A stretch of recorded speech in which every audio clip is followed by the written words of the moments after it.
This is a production of Hockey Night in Oswego.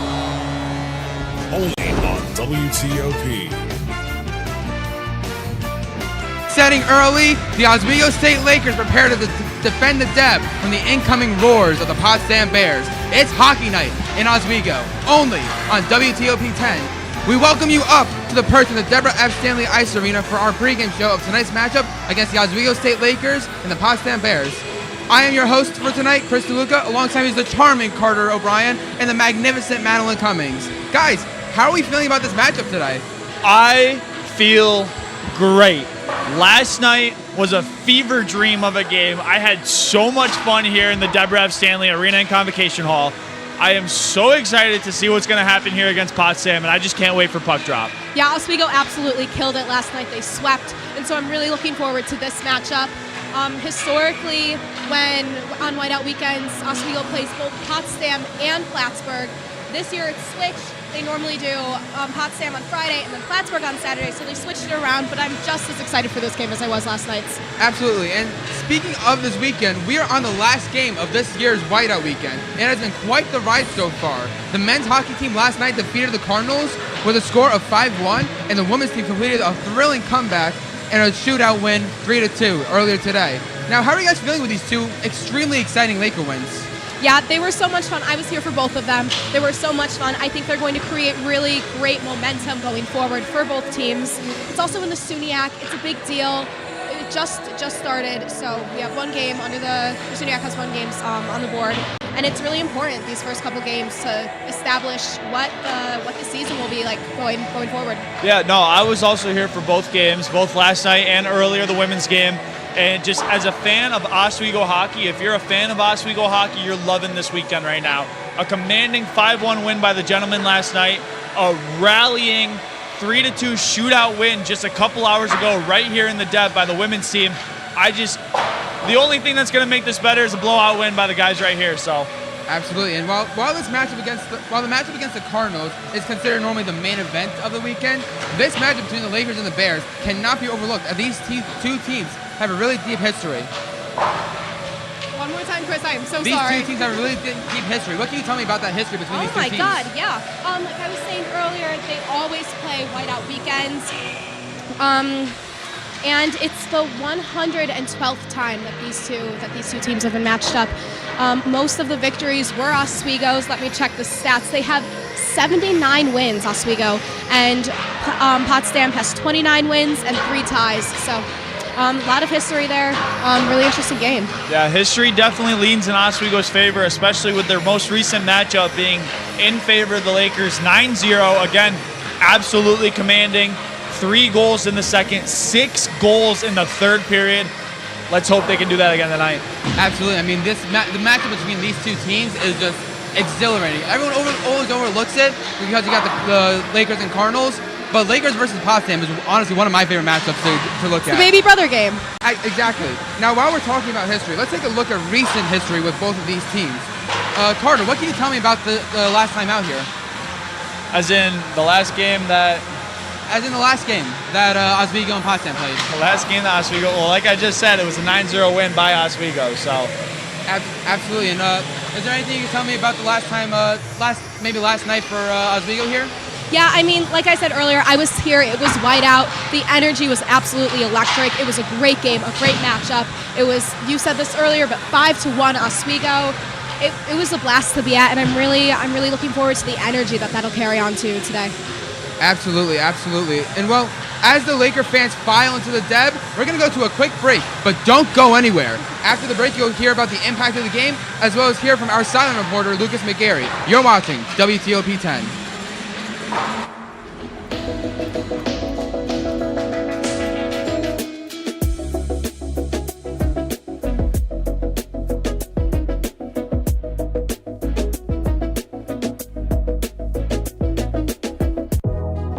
Welcome back to Major Discussions.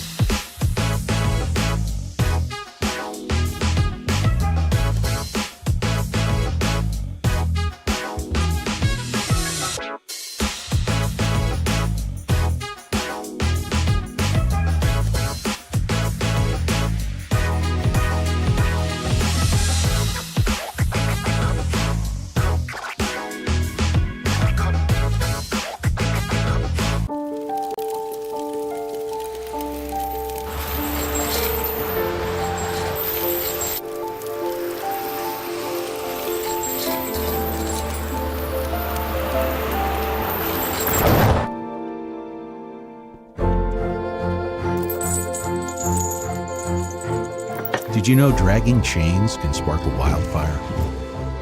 Only you can prevent wildfires. When I was in foster care, I never knew when I would have to move. So I always had my suitcase ready to go. Then one day, I was adopted. My new parents opened their hearts and home to me. My parents cook my favorite breakfast for me every morning. My parents take me on trips I never thought I would go on. They gave me a home and an even better reason to use that suitcase. My parents aren't perfect, but they're perfect for me. Hey there, I'm Al Roker, class of 76. Yes, way back in 76. Back when the earth was cooling. You're watching WTOP.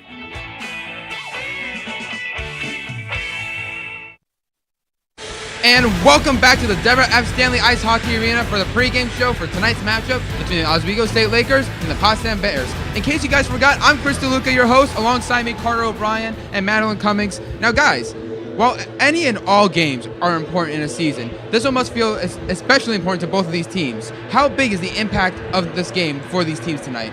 Yeah, so I can start with the Oswego Lakers. This is huge, especially for the SUNYAC. They're establishing the front runners of the season. It's really early on, and it's so important for the teams to get ahead now, get ahead early. Half of the teams are tied for first right now, so this is going to be a big one. It is Buff State, Cortland, Oswego, and Potsdam. So this will really push one of those two teams up in the rankings.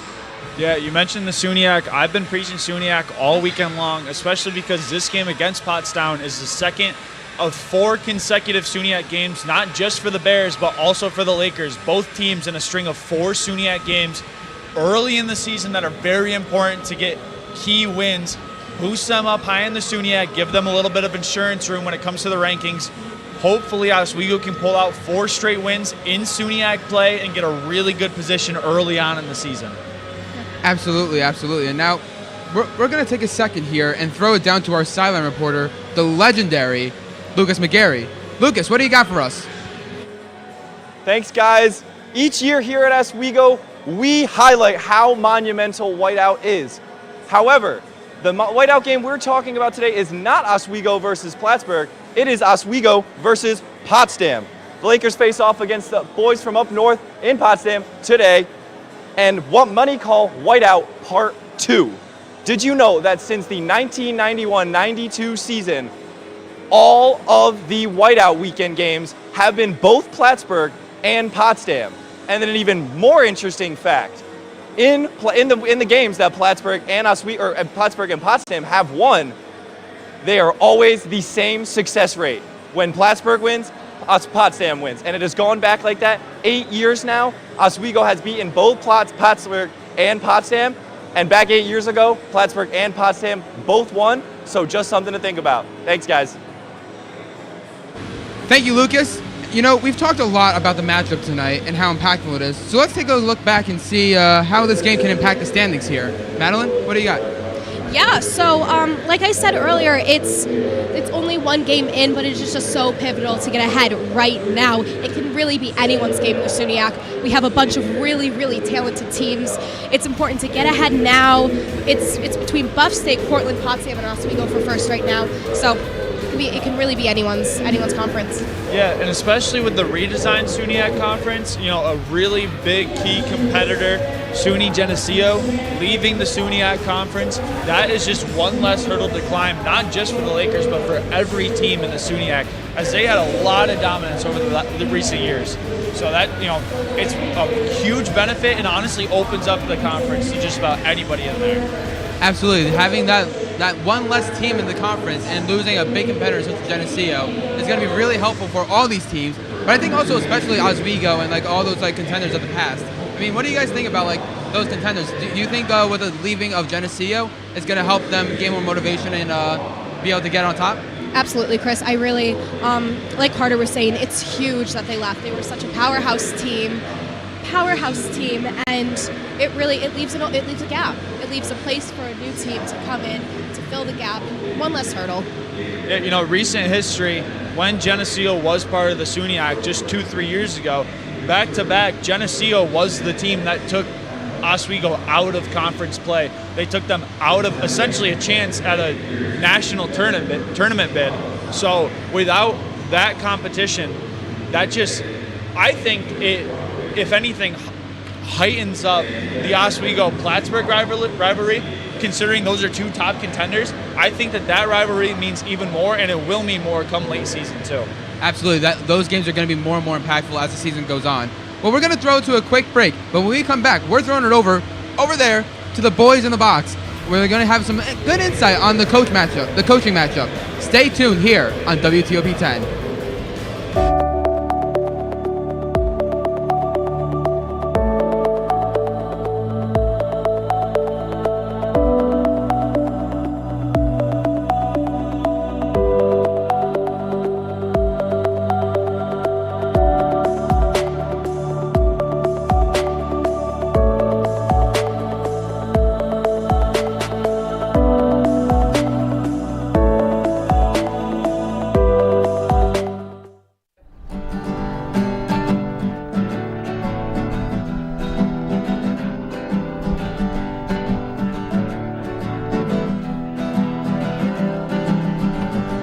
We're here for you, we're here for you. This is your channel too. With sports and news and what to do, we're here for you.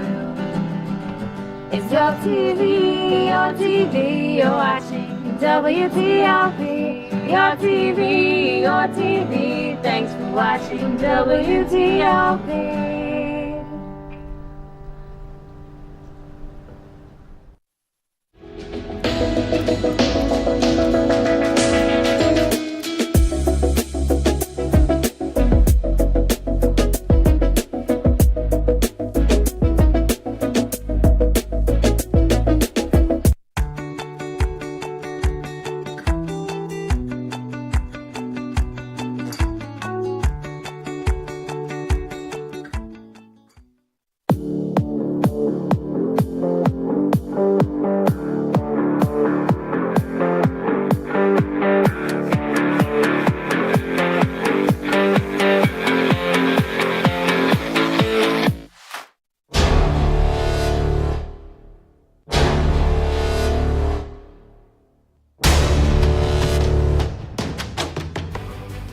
Welcome back into the Deborah F. Stanley Ice Hockey Arena for our pregame show. I am still your host, Chris DeLuca, still with Madeline Cummings, still with Carter O'Brien.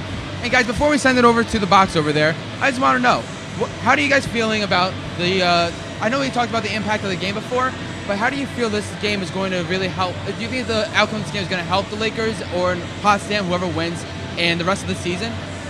You know, it's really a toss-up with the Lakers right now. They got 18 new people out on the ice, 18 new teammates, and so it's huge. And all of these games, even the exhibition games, have been just finding that mesh. And I think even with the great game that they played last night, it's still so important to see how they're meshing and how they're working together. Yeah, looking at history, this is definitely an Oswego-leaning rivalry.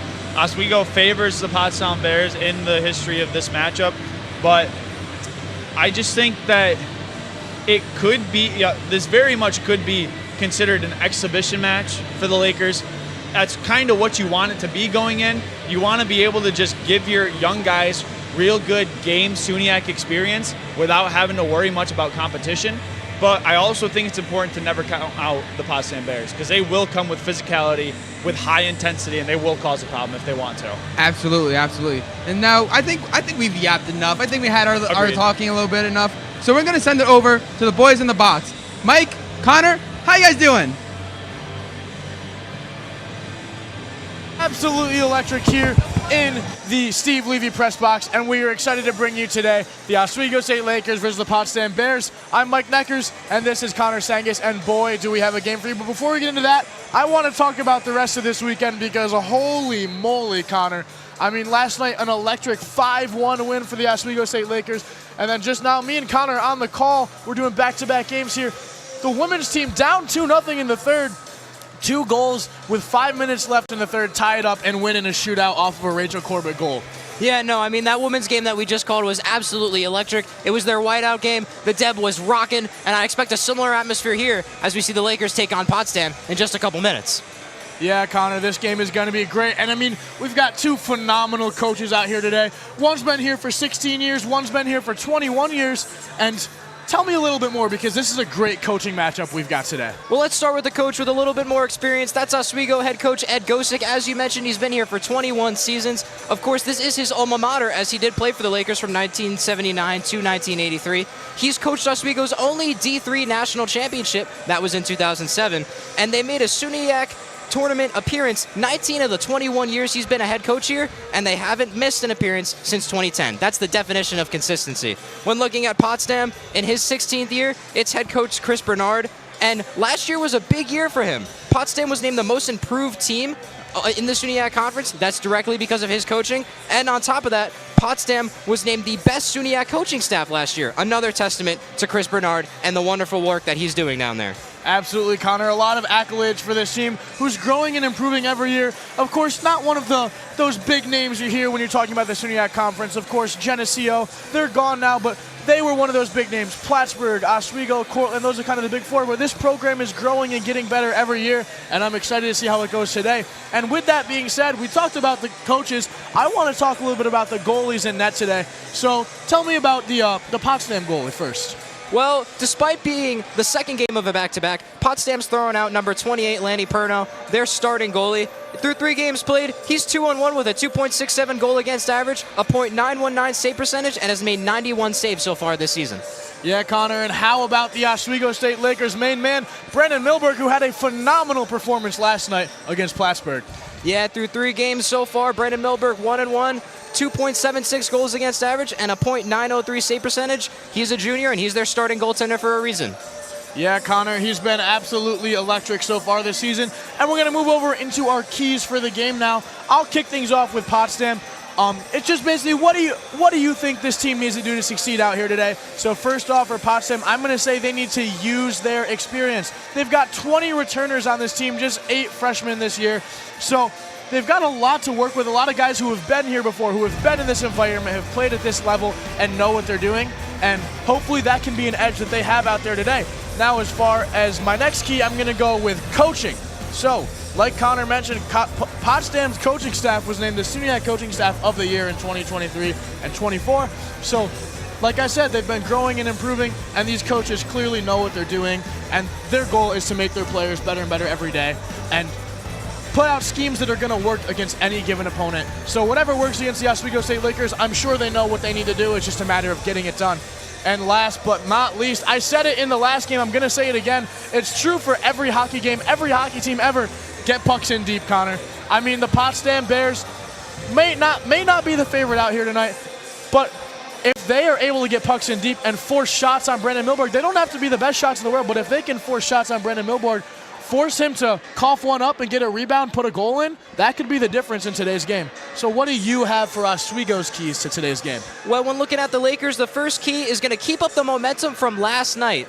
They played their arch rival Plattsburgh in the whiteout game, and after a slow start to the season, the Lakers were able to pick up their first regulation win. Plattsburgh was ranked number 1 in the SUNY Conference in the preseason polls, with Oswego right behind them at number 2. Look for that little upset, number 2, number 1 upset, to spark the Lakers to a quick start tonight on offense.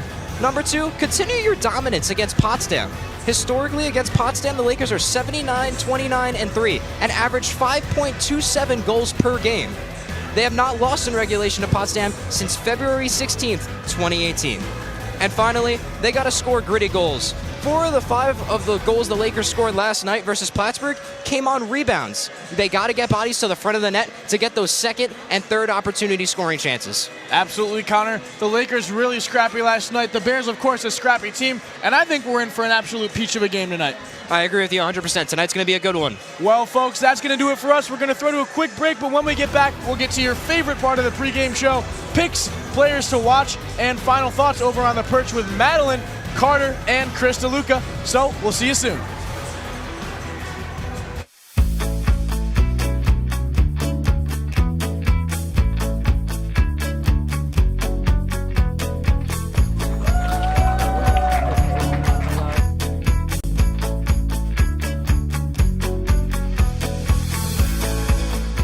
Jill told me it was Kitty from Glee. Yeah, what is it? Al Roker.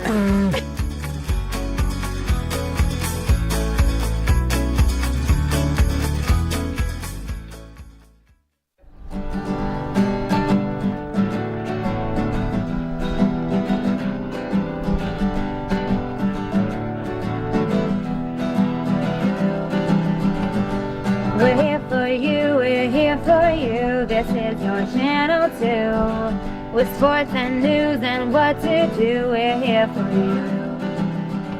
It's your TV, you're watching WTOP. Your TV, thanks for watching WTOP.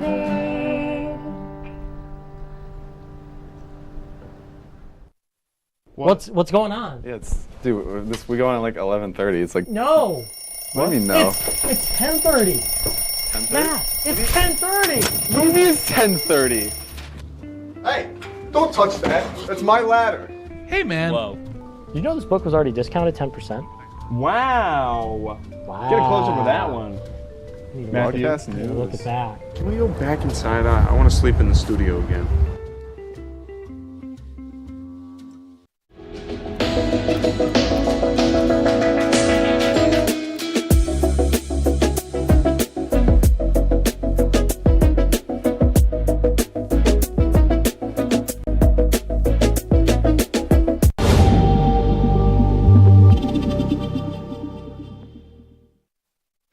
Welcome back to the Perch here in the Deborah F. Stanley Ice Hockey Arena. I'm Chris DeLuca alongside Madeline Cummings and Carter O'Brien. And guys, as the lights have already dimmed, I hear you have some players to watch for us. Yes, we do.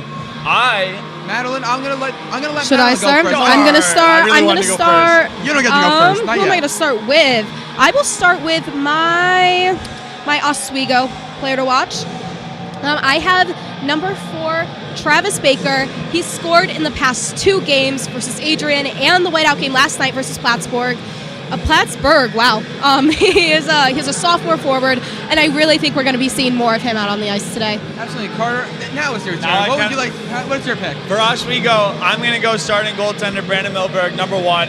I think he played absolutely phenomenal last night. Not only that, but he was completely bought in. You know, me and my buddy Lucas, we saw him egging on those Plattsburgh players between the whistles, and I love that. I love that so much. I think he's going to come out ready. I think he's going to come out solid, and I think he's going to be a difference maker. Absolutely. I kind of feel a little bad for cutting you off. So what's your other player to watch there? For Potsdam, ironically enough, I'm also going to have to choose their starting goaltender, number 28, Lenny Perno. He's got 3 starts, 3 finishes, 2-1 record in those 3 games, but still maintains an over 90% save percentage, which is absolutely ludicrous with a loss. The fact that he's able to hold on to that is nuts. So I'm going to see a lot, I'm expecting a battle of the goaltenders. For sure. I mean, you're watching defense. I'm watching that offense. My Potsdam player to watch is number 8, Jack Loran. He's the lead goal scorer. He has 5 this season already. It is his 4th season with the Bears. He's a vet. He's a seasoned player. He's a grad student. He's a forward. Offense, I think will be key. Absolutely. And as Joker and the Thief blast in the arena, what are our predictions for tonight? Carter, I'll let you go first. My prediction? What's your prediction I here? think this is going to be a strong win. Oswego 6-2. I think it'll be a strong win too for Oswego. I have 8-0 though. It's a little risky, but. I'm gonna be honest. I'm not gonna do what you try to do and make my life a little harder in the pregame show. I'm keeping my pick, and my pick is 7-2 Oswego. Now, I honestly have that Laker fever. I think they're gonna pull it out. They're hot right now. They really are. are. It's a whiteout weekend. Honestly, this place just has a different feel to it during this weekend. And I love it so much. Absolutely, and just especially after last night's performance, I think they're gonna pull out. And I think we all feel the same way. Yeah, they're riding that wave. They have so much momentum going into this. I really think it'll be the Lakers tonight. Feels like there's still a little bit of that whiteout energy in here, honestly. Absolutely, and it's also the fact that they got that chemistry. Like you can start seeing, like they know where they are on the ice. Like they're playing less as individuals and more as a team, and that's really what you want to see in this game. For sure. You're even wearing your white suit today for whiteout weekends. Absolutely. Someone's got to keep it going. Listen, yeah. I had to look good for tonight. I had to borrow this from the great Michael Shetler. Shout out, Mike. Bouncing off the chemistry, I think last night was a huge come together win. We saw freshman Justin Ryan essentially get jumped behind the net, and not 1, not 2, 3 Oswego players come to his aid. Anything like that situation is going to instantly bring that line together and just make them play even better. That just shows that these guys are out there for each other. Yeah, those new players, are really gelling. It's still early, but they seem to be tight. They seem to be close. Absolutely, and they're really instilling that sense of family. But as that family's getting ready, this family's got to go to a little break. I want to get my poutine, enjoy some food. But don't go anywhere, because after the break, Mike and Connor are going to have the call for you for the first period. Stay tuned on WTOP 10. Hey there, I'm Al Roker, class of 76. Yes, way back in 76. Back when the earth was cooling. You're watching WTOP.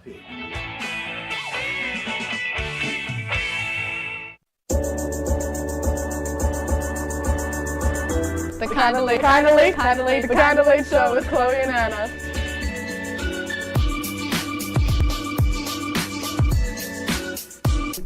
Like licorice, Twizzlers, absolutely nasty. The thought of turkey is just nauseating. I think you're wrong, is what I think. You think I'm wrong a lot of time. I do think you're wrong a lot. When you look at the number of disasters in the U.S., chances are every area will deal with some kind of emergency in the next decade. And between school, sports, and social lives, chances are you won't be with your kids when it happens. Will they know what to do? Ready.gov/kids has the educational tools and information to make the conversation easy. When the time comes, chances are they'll feel prepared, not scared. So talk with your family today.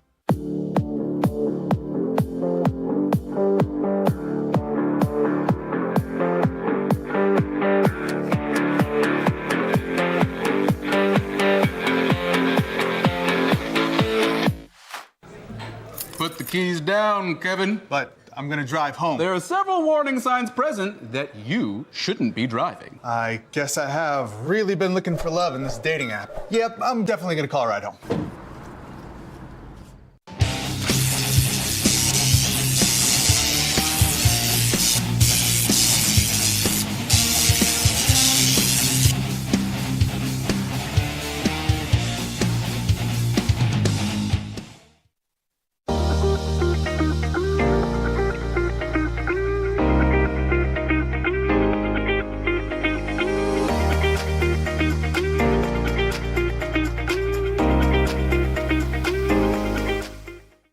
What's going on? Yeah, dude, we go on at like 11:30. It's like No. What do you mean no? It's 10:30. 10:30? Matt, it's 10:30. What do you mean it's 10:30? Hey, don't touch that. That's my ladder. Hey, man. Whoa. You know this book was already discounted 10%? Wow. Wow. Get a closer to that one. Matthew, Look at that. Can we go back inside? I want to sleep in the studio again.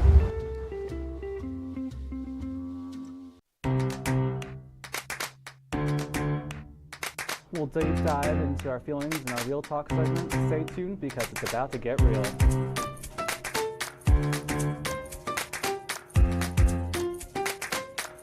When I was in foster care, I never knew when I would have to move. So I always had my suitcase ready to go. Then one day I was adopted. My new parents opened their hearts and home to me. My parents cook my favorite breakfast for me every morning.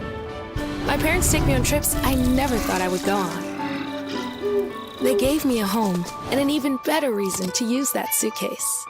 My parents aren't perfect, but they're perfect for me. Welcome back to Major Discussions.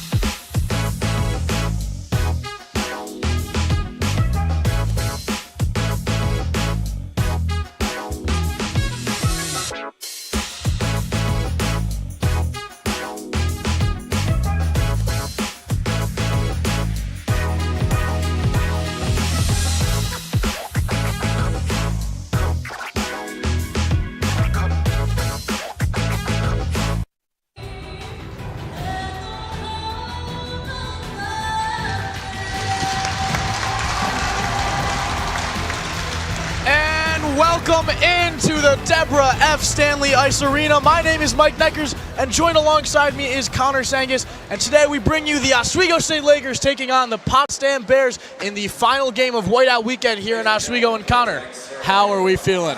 I'm feeling good for this game. I mean, looking at both sides, it's supposed to be a great matchup. We got two really good goaltenders in net, and I'm really excited to see how this one plays out. Yeah, Connor, and as the ceremonial puck drop kicks off over here on the side of the ice, we're just moments away from one of the most exciting games of the school year here in Oswego. Yeah, we got another great matchup here. The second game of Whiteout Weekend traditionally is the Oswego men's team versus the Potsdam Bears. And we've got some history, and we got a rivalry, and we're ready to go tonight. Yeah, Connor, and as Ozzy Osbourne's Crazy Train starts playing, the guys take the ice for the final game of Whiteout Weekend. Brandon Milberg in net for the Oswego State Lakers, and Lenny Perno in net for the Potsdam Bears. And it's gonna be a barn burner here today. The sea of white is not as bright as it was yesterday night, but we've got fans packed all around the Deb, and we're hoping we can bring you some great hockey action tonight. As you see the Potsdam Bears break their huddle, the Oswego State Lakers break their huddle. It's gonna be absolutely phenomenal, and we're just waiting for all the players to come on out. And Connor, what is your score prediction? The guys on the perch and Madeline got to do one. What's your score prediction? Well, looking at the stats, I mean, in this matchup, Oswego averages over 5 goals a game whenever they match up with Potsdam.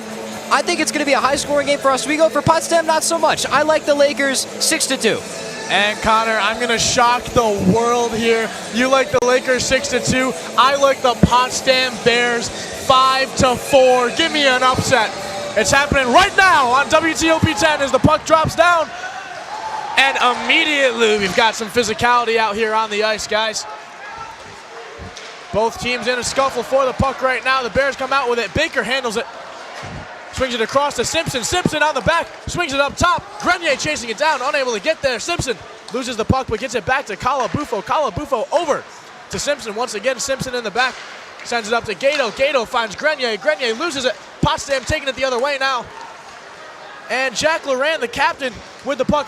And they're going to flick it up to Brandon Milberg. He'll let it sit right behind the goal. And the Lakers still with their first line in. Coming out pretty fast here. And Gato up the right side now, wasting no time across the middle. Blocked by Perno, but not out of harm's way yet. As the Bears are struggling to get this one out of there. Here's Payon. Payon swings it across one more time.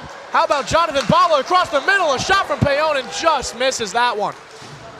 And Bala back here on the puck once again. Sends it up the left side of the ice. Stopped by Lenny Perno. Perno gives it to a teammate.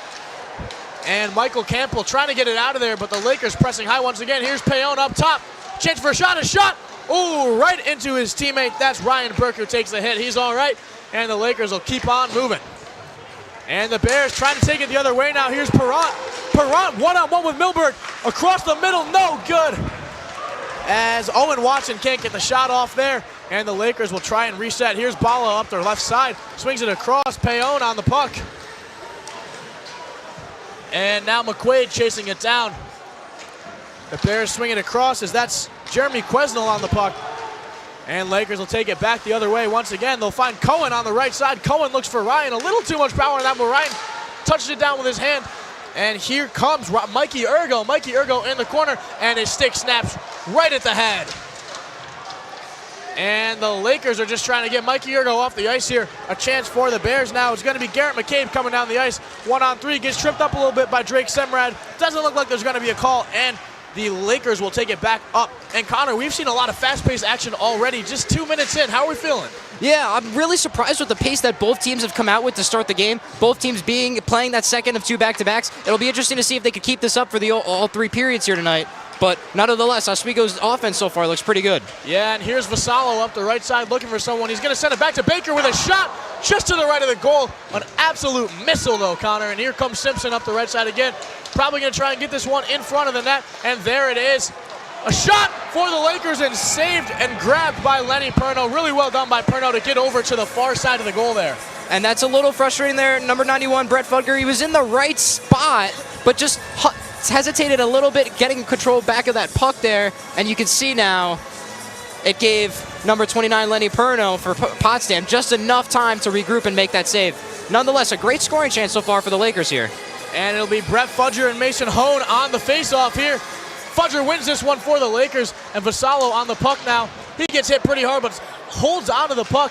It's going to go back to Fudger. Fudger in the corner with Vassallo. Vassallo with it now. And they're playing a little 2-man game there up to Simpson. Swings it across over to Baker. Baker with a shot and saved by Perno. Quick reaction time there, Connor. Great save there by Perno. Kind of looked like he was partially being screened there by Cam Simons, who was parked up in front of the net. but nonetheless a great glove save just to snatch that one out of the air, freeze it for a whistle, and get some new bodies on this ice for Potsdam. Yeah, and you see Lenny Perno makes mincemeat of that save there. Not too hard for him. It's what he's been doing for a couple years now. So, but the Lakers win the face once again. Gato unable to get to it, but that's all right. Grenier's on it over to Simpson. Simpson with a shot, and Perno again. Connor, I'll tell you what, the Lakers are pestering Perno pretty early on. Yeah, and this is really good for their game plan. They're getting guys to the front of the net. They're trying to get the puck down there right in front of them, whether that be a deflection goal or a pass right in front of the net. That's where your high percentage scoring chances are, and the Lakers know that, and that seems to be the focus of their offense so far through the first opening 4 minutes. Connor, and this one will be Grenier and Perron on the face. And we'll try one more time. Went a little early there, boys. Grenier and Perron, round 2, and this one will once again go to the Lakers. Connor, the Lakers dominating the face-off early here, and that's a tip shot, and no good for the Lakers. Yeah, but Calabufo goes again. And Perron pressing high. Grenier with the puck, loses it. Perron going the other way now. Connor, just a missed opportunity there for the Lakers, but they're putting so many shots on net. One of these is going to go in eventually. And here come the Lakers back on defense, taking it the other way now. All the way across to Simpson. Simpson with the puck coming up the right side. And that one's just going to go in deep over to Grenier. Grenier tries to control the puck, sends it back across. And here's Horacek coming in fast. Simpson on it as well. Simpson pressing high and not letting the Bears have any breathing room. Burke with a shot. Saved by Perno, but still on the ice. And the Bears are going to clear that one out and hope for a chance to slow down and reset and get some fresh legs on, as it'll be an icing call. And that's going to be unfortunate for the Potsdam Bears here. They've been unable to clear that puck out of the zone, and then when they finally do, it's an icing, and they can't change lines. So Lenny Pernow is now going to have yet another face-off in his defensive zone, as the Lakers already have 7 shots on goal, and we haven't even played a full 5 minutes yet. For reference, most teams try and get 10 on goal a period, and the Lakers already have 7 through 4.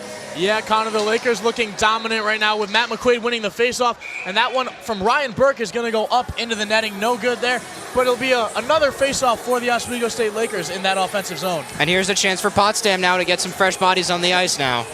Very important for them here as they're getting overwhelmed in their defensive zone early.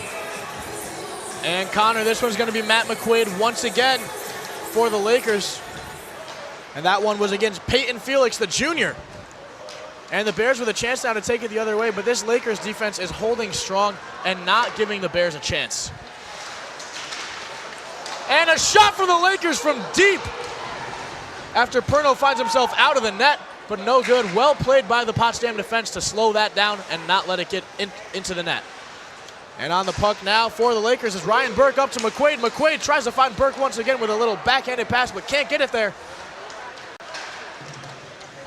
And McQuaid once again. Here's Burke over to McQuaid. A shot just to the right of the goal. No good. And Perno's jumping for joy. And a goal for the Oswego State Lakers, Connor. 5 minutes into the first. Yeah, and it just took 8 shots on goal for them to finally put their first one in the back of the net. Oh, captain, my captain, Matt McQuaid on that second, third chance shot, which we talked about on this pregame. A key to the game for the Lakers. Get those pucks in front and capitalize on those second and third chance opportunities, and that's how they get their first goal here today. And Connor, even in watching that instant replay, it is hard to tell who scored that goal. Almost looked like it went off the glove of Perno and into the net.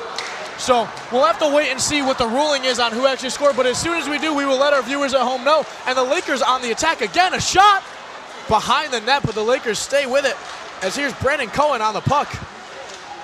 Cohen still with it. Cohen gets a little tripped up, and the Bears are going to take it the other way now, as that's Max Clonow. And the Lakers with some extracurriculars after the play, checking into the Potsdam bench. Yeah, and as we saw there, just the neutral zone pressure there from the Lakers through these first 5 minutes of play has been really suffocating. And the Potsdam has really just been unable to clear that puck consistently. When they have these past 2 times, it's resulted in an icing or just the puck getting deflected out of play. They haven't been able to break out of their own zone consistently and set up in the offensive zone. Yeah, Connor, and Seamus Stevenson and Mason Hohen will go at it for this face-off here. Seamus Stevenson playing just his 2nd game of the season for the Lakers. So it'll be interesting to see what he can do out here tonight for them, as we see maybe a little bit of a cheap shot there out on the ice, but nothing is called. And the Bears will try and take one the other way, but Stevenson says no, thank you, with a big hit there. That's a way to earn some more playing time. And the Bears will get this one up the right side of the ice. Chasing down for Oswego is Patrick Hallian. also only played one game. This is the second game. And Connor, I think this is a really good game for the Lakers to get some of their guys who aren't regulars in that starting lineup into the game. Yeah, when you've dominated a program historically, you kind of know what to expect going into this game. The fact that they haven't lost in regulation since 2018. Ed Gosick knows this matchup well. He's been here for 21 years. I think it's a great opportunity to get some of your newer guys in there and see what they can do. Yeah, Connor, absolutely. And we just learned that that goal was rewarded to Matt McQuaid, the captain of the Oswego State Lakers. He deserves it. He's been working really hard to get this team to kind of gel together and get to know each other throughout the season. And it's certainly improved from where we saw them at the beginning of the year, even to now, just a few weeks later. They've gotten so much better as far as chemistry goes out on the ice. And the Lakers send this one all the way up. It's going to be another icing call for us here, Connor.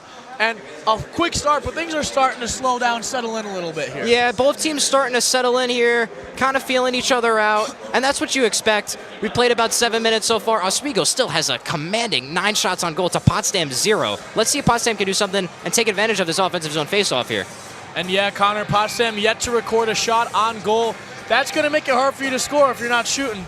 But I wouldn't be too surprised here if things keep up going like they are now, if we see Anthony Zaleski and Gavin McCarthy both get a chance in net today. 100%, I got to agree with you. There's no use in using your starting goaltender in a game that's already been decided.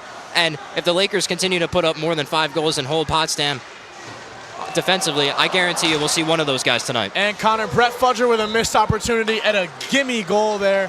Just unable to control that puck, and a shot. Not on target, but a shot recorded for the Potsdam Bears. As they're battling up against the boards now, the Lakers are going to come away with it.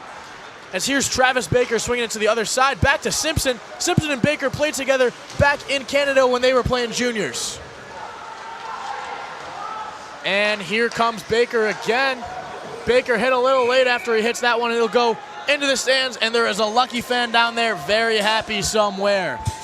And we'll have a neutral zone faceoff now. And this will be interesting to see here.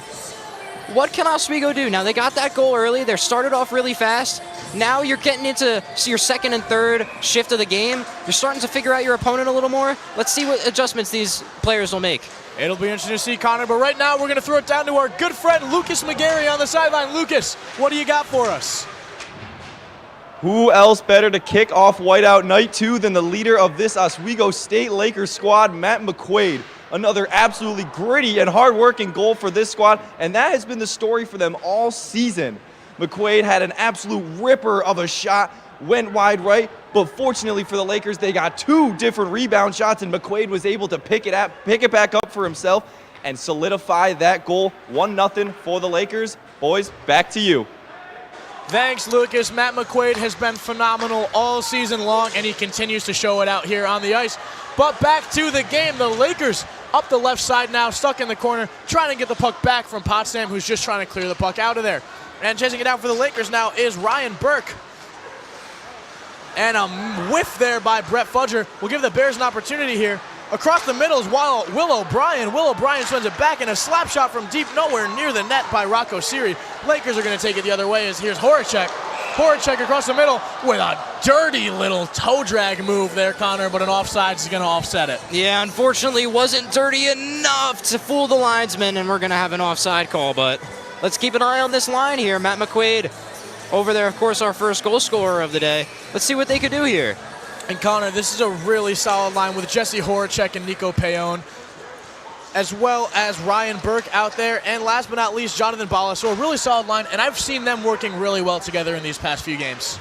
Yeah, and this is definitely a line that Coach Gosick has put together and kind of schemed together a little strategically, I would say. And Campbell misses that one. But Perno's just going to get it out of there to the best of his ability. Campbell with it again, looking to make up for his mistake. And the Bears are going to take it up the right side with guys helping them out. They're going to hit it all the way up the middle. No one is there, but there's no icing because the guys are chasing it down. And a battle here. Campbell, Payon with the puck. Payon loses it, gets it back. Swings it across.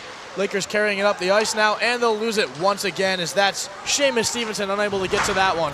And a huge hit into the boards right next to the penalty box there, Connor. Yeah, that was a massive hit from Michael Ergo. And we've seen Mikey Ergo all season long. He's been a bruiser. He's been a basher. A few weeks ago, I got to sit down with Drake Semrad, one of the defenders for the Lakers, and he told me all about Mikey Ergo and how, and I quote, he's a little buzzball out there on the ice. So he's just a great player out there. The guys love him. He's a really good locker room guy from what I've heard. Anyways, back to this game. The Bears on the attack now, and a little hit there. The Lakers are going to take it back up the right side of the ice. And Lakers are going to get a nice little line change in, get some fresh legs in, and look for another goal. And a huge hit there from Cam Simons, and another huge hit there from Seamus Stevenson. As here come the Lakers again. Simons a shot, saved there by Lenny Perno, but a beautiful shot, beautiful kick save by Perno. And here's Howian. Sends it up to Vassallo. Vassallo carrying, looks for Semrad, unable to find him, and Semrad playing defense now. And Bala defending. And Rose with the puck now, swings it over there to the other side. A shot wide left of the goal, and the Lakers try and clear this one out. Won't go too far, though, because Garrett McCabe is pressing high, the freshman for Potsdam. The Lakers get another opportunity with Patrick Howian carrying. Sends it over to Cam Simons. Simons loses it. Back to Howian, and in comes Travis Baker to try and pull this Oswego team back together. They look so solid in those first 7-8 minutes. They're slowing down a little bit. They've looked really good to start off the game. I mean, we're halfway through this opening period. They already have 11 shots on goal. They're on pace for 20 before this period ends. That's unheard of. That's double what most teams strive for. And this face-off looks to be a battle, but the Bears are going to come away with it. Carrying up the right side, but the Bears just unable to break that Oswego defense as Daniel Calabufo comes up the left side, loses the puck. And the Bears will swing it back around to Rocco Siri. Siri sends it up the right. No one there for him. Or maybe I spoke too soon. Andrew Blanchard, here he comes. But again, a stoppage, Connor. Yeah, that puck just got deflected out of play. But one thing I want to point out here, Seamus Stevenson, despite this only being his second game of the year and him being a centerman, he already has registered 2 hits so far in his opening 3 shifts. Yeah, Connor, Seamus Stevenson has been really solid so far out here. One of the 18 new players on this Oswego roster this year. And of course, they're happy to have him out on the ice. All these guys have been phenomenal. Coach Gosick loves all the new players, and they're looking to keep growing and keep building and be a SUNY contender by the end of the year. And here are the Lakers on the backside. That's Travis Baker trying to clear, hit hard, but Adam Grenier blocks the shot, and the Lakers will try one more time. Big save by Milberg, kicks it away. And the assistant captain, Connor Gato, sends that one up. And we've got another stoppage. The puck left the ice once again, Connor. And that shot there from Potsdam with about 8 minutes left in this period is their first shot on goal. For the opening 12 minutes of this game, Potsdam was unable to register a shot on goal, and Brendan Milberg has just been sitting there having a good time. Yeah, Connor, it's been a great start if you're a Lakers fan. And on the face here is going to be Adam Grenier and Jack McCandless. And Lakers will hit that one off the glass. It flies almost up to the height of the Steve Levy press box. And the Lakers will try and chase that one down, but to no avail. And the Lakers will get it back in their own defensive end here now. But McCandless with a shot into the middle. No one really there. No real pressure on that shot. Wasn't even on target. And the Lakers are taking it up the left side now across the middle. And a chance for the Potsdam Bears, blocked smartly by Jonathan Bala. But not out of harm yet. And the Lakers up the right side. Here comes Travis Baker sending it up, looking for Daniel Calabufo. Calabufo decides, I need a sub, get me out of here. Matt McQuaid comes in for him, and the Lakers will start again on the defense. And Brett Fudger finds McQuaid. McQuaid unable to control that puck. It'll go back to Payon. Payon swings it across to Bala. And up the left side comes Jesse Horacek here. Horacek across the middle. McQuaid not able to get there, but a beautiful pass right there. Just a lot of speed on it. And that one comes flying. Another happy fan over here to our right. And that's 2 pucks that have flown into this section. Maybe it's cursed, Connor. Yeah, with the way these pucks have been flying over the glass here, it kind of looks like we want to expand this netting here from just around the goal, because these spectators here just to the right side of that face-off circle that we're seeing are Connor, I'm worried we might be next up here, but hopefully that won't have to happen. I'll protect you, Mike. Don't worry. Thank you, sir. Jonathan Bala swings it across over to Nico Payon. Payon puts it up into the corner. 2 Lakers there to get it. One of them's Jesse Horacek. Horacek with the puck now. Swings it back up to Payon. Payon with a chance, a shot, and blocked, but not out of the way yet.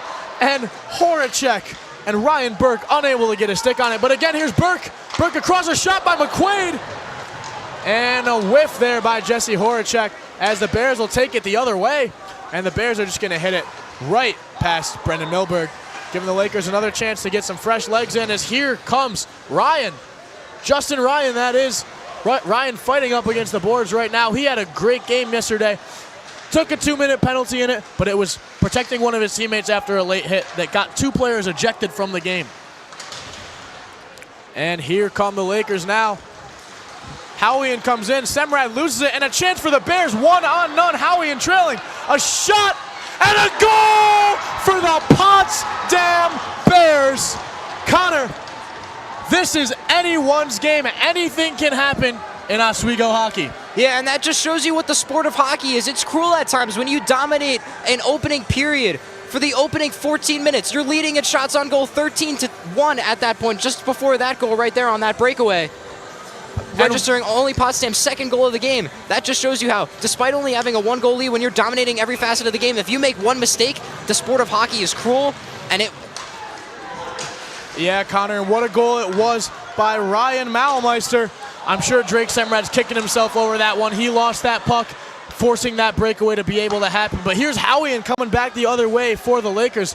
Howian swings it across, finds Semrad on the other side. Semrad tries to get it in, but is hit hard. And that one's going to go up high, but not high enough to go over the Lakers as Simons battles. Here's Patrick Howian once again. Howian gets it up the ice. Simons chasing, Calabufo chasing. Vassallo also chasing, and a chance here from Vassallo, a shot.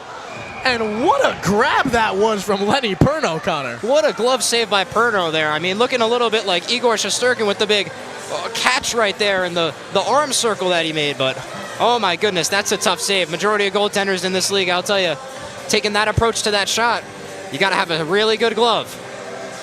And here it is again, folks. A nice swing of a grab there by Perno. But we're back to the game now as Adam Grenier is chasing down the puck. Calabufo on it as well. And the Bears will pick it up. Hall unable to do anything with it.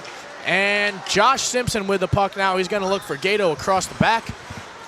Gato's going to carry, swing up to Baker. Baker up the right side. Unable to get to that puck as it's deflected by Hall. And the Lakers with 14 shots now, 5 minutes remaining, make it 15 shots on target. And that's going to be another offensive face after another save by Lenny Perno.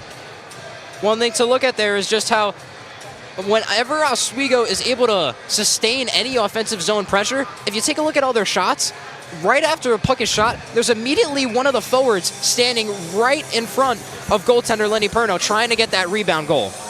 Yeah, Connor, and I'm sure that was a big part of the Lakers' game plan going into this game. Of course, not a lot of time to game plan for this game, having played the Plattsburgh Cardinals just last night, so I'm sure it was kind of a mix of preparing for 2 separate teams during practices this week. And the Lakers hit that one up, but don't get it very far as Drew Rose bats it down. And here comes Josh Simpson up the right side for Oswego. Simpson looks to get it across the middle, but kicked out by Seeley.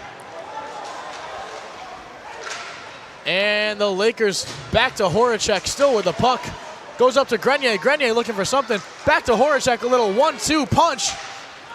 Back to Grenier. Grenier with a lefty shot. Blocked by McCandless, but the Lakers still with the puck in the Bears' defensive zone. And the Lakers still with it again. Ryan Burke with the puck. Comes across the middle. Josh Simpson up top to Burke. Burke with a shot deflected by Klanow. And Lakers with another shot, saved by Perno, another shot, and a goal for Travis Baker, the sophomore with his 3rd of the year.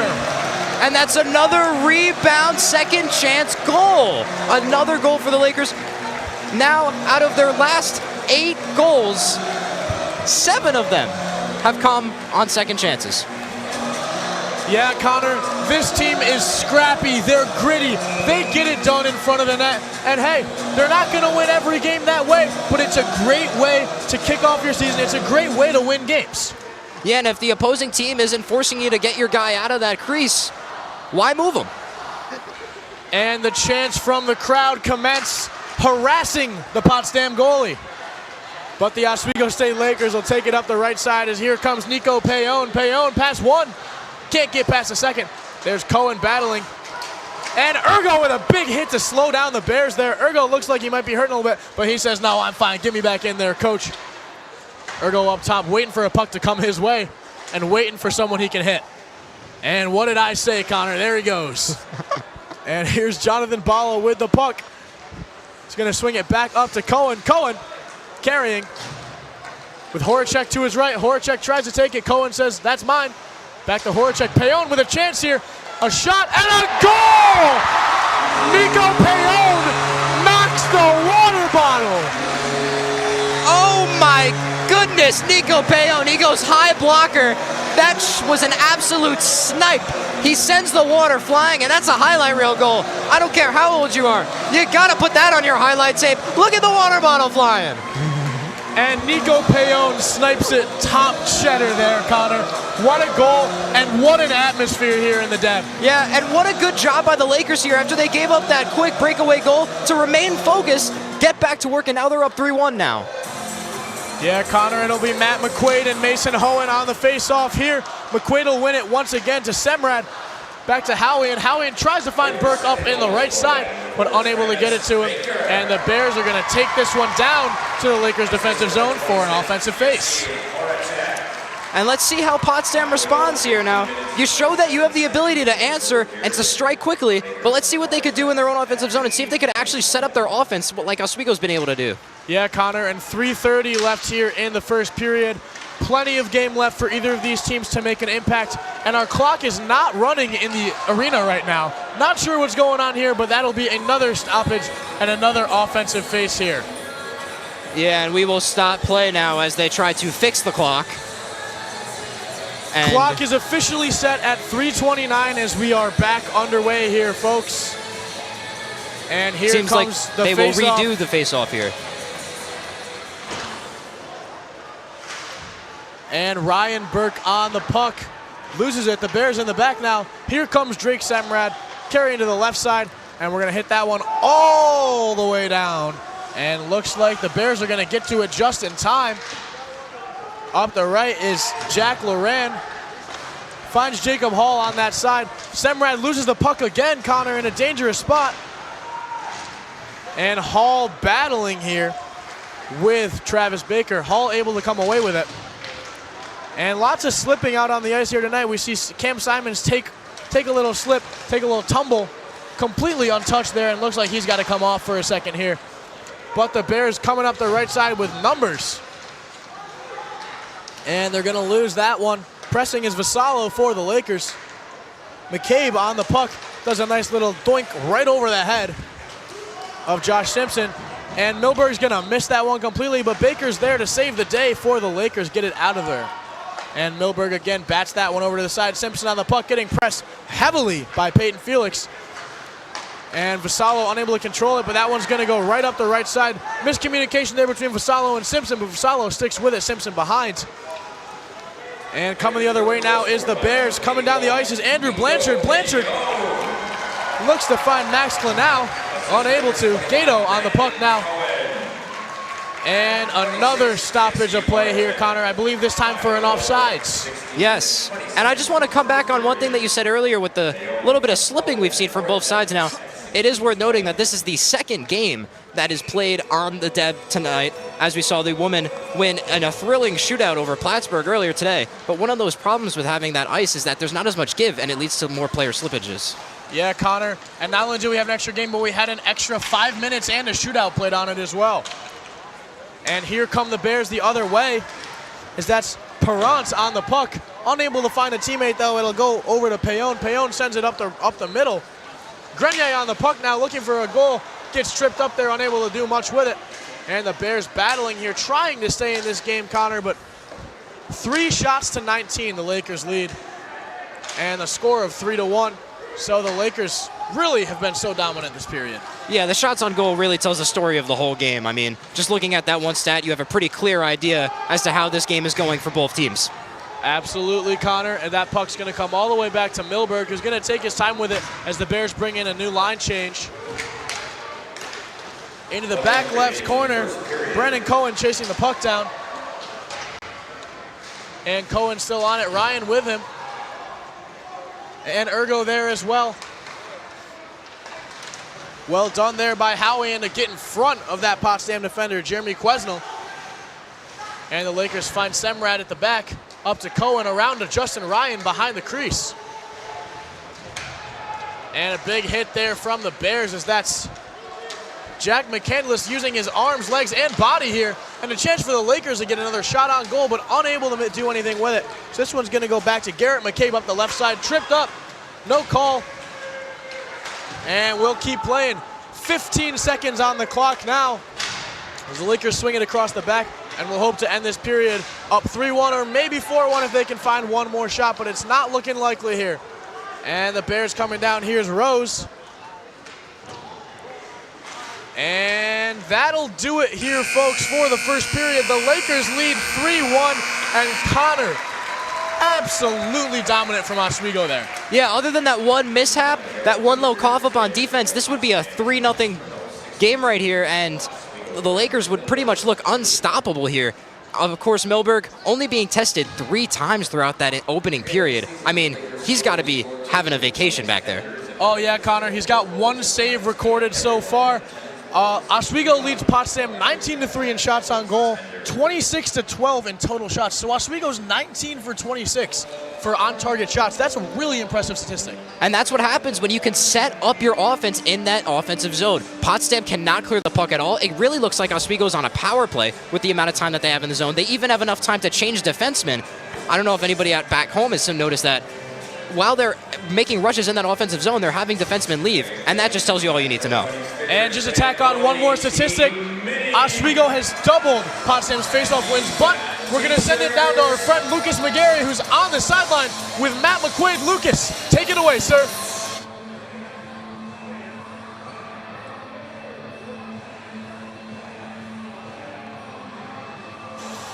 Well, sorry about that, folks. We're having some technical difficulties here in the Deborah F. Stanley Ice Arena. So we're going to throw it to a quick break as you see Team Mini out on the ice there spinning around. But don't go anywhere, because when we return, it'll be Chris DeLuca, Carter O'Brien, and Madeline Cummings up on the perch for your first intermission report right here on WTOP 10.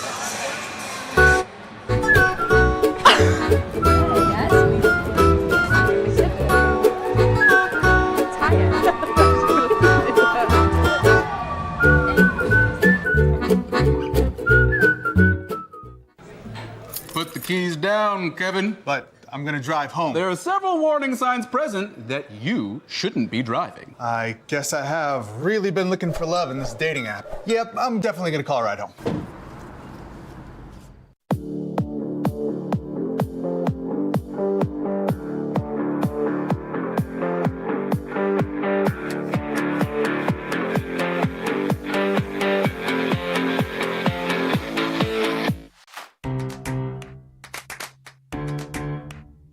We'll deep dive into our feelings in our Real Talk segment. Stay tuned because it's about to get real.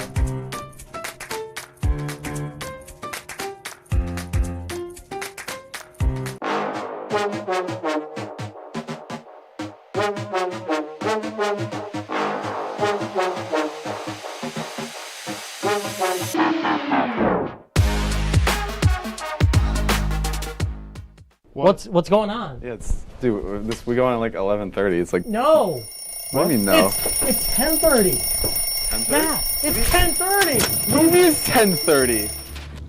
Hey, don't touch that. That's my ladder. Hey, man. Whoa. You know this book was already discounted 10%? Wow. Get a close up of that one. Matthew, Look at that. Can we go back inside? I want to sleep in the studio again.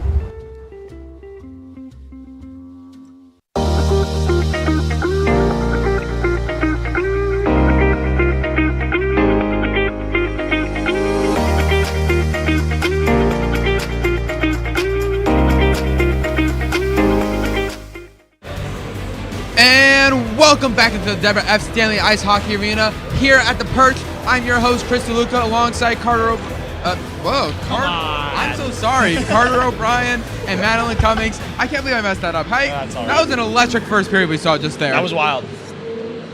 It was so much fun. I was on the edge of my seat the entire time. I was sitting down right there.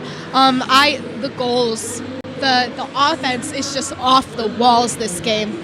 Absolutely. I mean, I got to be honest, for the Potsdam goal, I didn't get to see it. I was busy getting some burgers and cheese fries. But on the goals that I did see and that I heard definitely have been electrifying. They have been honestly, it's been a really good start. You said heard. I'm sorry, I'm cutting you off there. But the crowd is just electric today. You can hear everything from a mile away, I'm sure. Oh, absolutely. And no cutoff this time, right? All right. But the Lakers off to a really, really strong offensive start here. Like, how do you think the Lakers feel after that period, having that such a strong start? Well, I definitely think that one thing that aided the Oswego Lakers that period was their strong physical presence right out the bat. They did not waste any time getting body on body against the Potsdam Bears. They did not waste any time getting to the loose pucks and challenging the Potsdam Bears. They did not waste any energy going full sprint into the Potsdam Bears and just shoving them through the boards. I'm loving the physicality, not just from Oswego, honestly, but from Potsdam too. That makes this game just so much more fun to watch. It makes all the goals that much more intense. And I can only imagine how great the guys are feeling right now down in that locker room. They came off of a huge win last night, arguably the biggest game for Oswego, and they must be feeling over the moon right now on cloud nine. Absolutely. And speaking of that physicality, it has been physical. Chippy. A huge monster start. It has been so physically active in this game so far. And I mean, how does that impact the game here tonight? We knew it was going to be a high-scoring game. We talked about it earlier. All of our score predictions reflected that. There's goals left and right. Like, you don't have a downtime. You don't have a dull moment. It is just so much fun to watch a game like this that people are excited. People are energetic. They want to be here. They want to win so bad. You know, I mentioned that the hits only add to the intensity, and I don't think that can get any more true. You know, what we're seeing here tonight. When you're sitting on the bench and you see your buddy go out there and put his body on the line for the team, for the play, that just makes you want to go out there and do it 10 times over. It's just one physical hit, one physical play can spark another, which sparks another, which sparks another, which sparks 3 goals in one period that only add to the energy. You know, you get the heart race and you get the physicality up, you get the intensity up, the goals come. And it only just makes the atmosphere better, it makes the game better, it makes the guys feel that much better. You know, especially with Potsdam's goal. Chris, you mentioned you couldn't see it. I had a front row view to it. It was an unfortunate breakaway by Ryan Malmeister. It was a beautiful move to the backhand, I must say. He beat Brandon Milberg fair and square, got him on a great move, put it top shelf. There's really not much the goalie can do there, honestly. But unfortunately for him, Oswego had 2 answers right back to that with Travis Barker and Nico Paoni. You want to expand on those goals? I can a little. For Nico Paoni and Ryan Malmeister from Potsdam. So on both teams, we had first goals of the season for Nico Paoni and Ryan Malmeister. So super exciting for them. I can only imagine how excited they're feeling right now. Absolutely. And talking about those goals with the Potsdam goal, it sounds like a little flashes of Sidney Crosby there with that beautiful backhand. But for the goals that I did actually see, they were some of the nicest, but also some of the most hard-working, very driven goals that you see sometimes in this game of hockey. And honestly, I gotta say, those goals, especially for Oswego, you can't help but feel like a little excitement, like wow, that is like beautiful goal there. I mean, I'm just taking a look at those shots on goal. Right now, at the end of the first period, the Lakers have 19 shots and 3 goals, while Potsdam Bears have 3 shots and 1 goal. So they knew they had to find that hole. They knew they had to get in. They knew that they weren't getting the opportunities to make these shots, and so they took advantage of that. They found their window, they found their opening, and they did it. Yeah, I really hope our buddy Lucas is listening right now, because I've got one word in all caps circled on 2 of the 3 goals. Actually, all 3 goals, honestly, and that's grit. Those were all 3 gritty goals. The first 2 coming from third chances with heavy traffic in front. That's what Oswego does great. That's what they did great last night, was creating the traffic in front and capitalizing on it. And then Nico Paoni's hands-free rip from the top of the circle. It doesn't get much more beautiful than that. That was just an absolute power shot from Paoni. Absolutely. It's what you said, grit. Getting those gritty goals. And this is really what this Oswego team is starting to kind of turn into as we get further and further in the season. They're really going to find those deep chances and like goals that you may not see. They may not be the most beautiful, but they definitely get the job done. And Real quick, I do want to just touch on the almost dominance of Oswego with the shot in the shot department here. As you said, 19-3, as we can see on the scoreboard right over there. Cutting you off again, Chris. I'm so sorry, man. All right. The Lakers are just sitting in the Bears' defensive zones. They're just sitting there. They're not letting it get over into their territory. They're playing a great defensive game, which in turn lets them work offensively. You know, Oswego is absolutely all gas, no brakes right now. You know, a third chance goal not only means that they're finding the loose pucks, but that means that they're swarming the pucks and getting the free pucks for those second, third shots. That's what you need. And, you know, in a game where you're controlling the offense, you just got to get to those loose pucks and capitalize on the chances. Absolutely. And as we're starting to get a little bit closer to the second period here, I got to ask, what does Potsdam need to do to turn around the game here? You know, I would say ramp up the physicality, but I think they've ramped it up, you know, not enough. Obviously, you can always do more, but they came out just as physical as Oswego. I think the one thing they got to do is just tuck one more. If they can get one more, that'll get a little bit of fire underneath them, not just in the physical department, but on the scoreboard, showing, you know, one goal closer to that tie game. I think if they can tuck one more, they can definitely keep that momentum going into another goal, tying the game. Yeah, they just need to get it out of their defensive zone because Oswego's just keeping it there. They're not letting them get any shots in. If they can find these windows and work on shooting, they'll get them in. They're having no problem with that. Absolutely, and going off of that, like the pressure that Oswego has in that zone, I got to talk about the Potsdam goalie, Perno, I believe his name is. He has been, while Oswego has been dominating in the offensive zone, he has kept the Potsdam Bears in this game so far. If anything, I got to be honest, I thought it should have been a five-goal game at some points, just from that first period alone. He has kept the Potsdam team in this game so far. You know, I've mentioned the third chance plenty enough during this intermission, but from Potsdam's side, third chances means that goalie is making the save the first time and the second time. You know, there's only so much he can do jumping back and forth, covering a whole net, trying to take care of 3-4 guys all shooting the puck at him. You know, Potsdam defense has to step up. They got to clear out in front. They've got to get those loose pucks and make sure that their goalie only has one job to do, and that's save the first shot. Yeah, no, the Lakers are absolutely running that goalie. I can only imagine how exhausted he is at this point.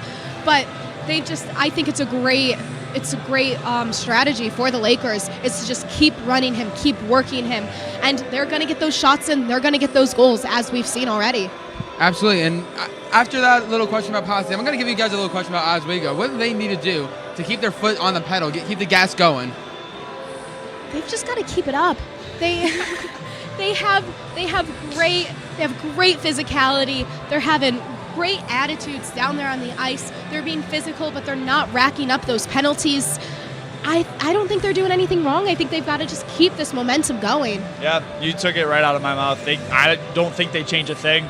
The one goal Potsdam has was just, you know, it's a fluke breakaway where he just gets a step on a defender and just finishes with a beautiful move. There's not much you can do there. As a goalie, as a player, as a team, you just got to put that in the rear view, focus on keep on putting more in, and just further distancing that gap between the Potsdam Bears and the Oswego Lakers. Absolutely, and also maybe furthering that gap in the scoreboard. You know, you said in the earlier broadcast before, 2-goal lead is one of the most dangerous leads in hockey. Oh, so definitely.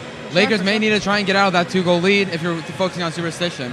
But that's going to do it for our first period intermission report. But don't go anywhere because Mike and Connor will be back on the mic giving you that second period action only on WTOP 10.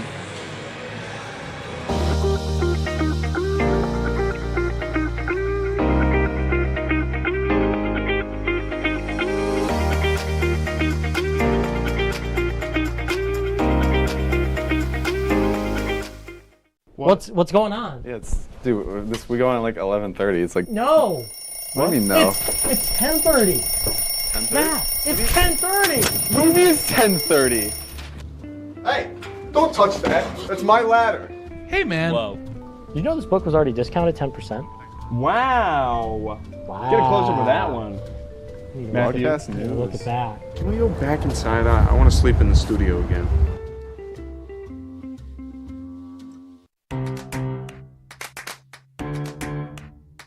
We'll deep dive into our feelings in our Real Talk segment. Stay tuned because it's about to get real.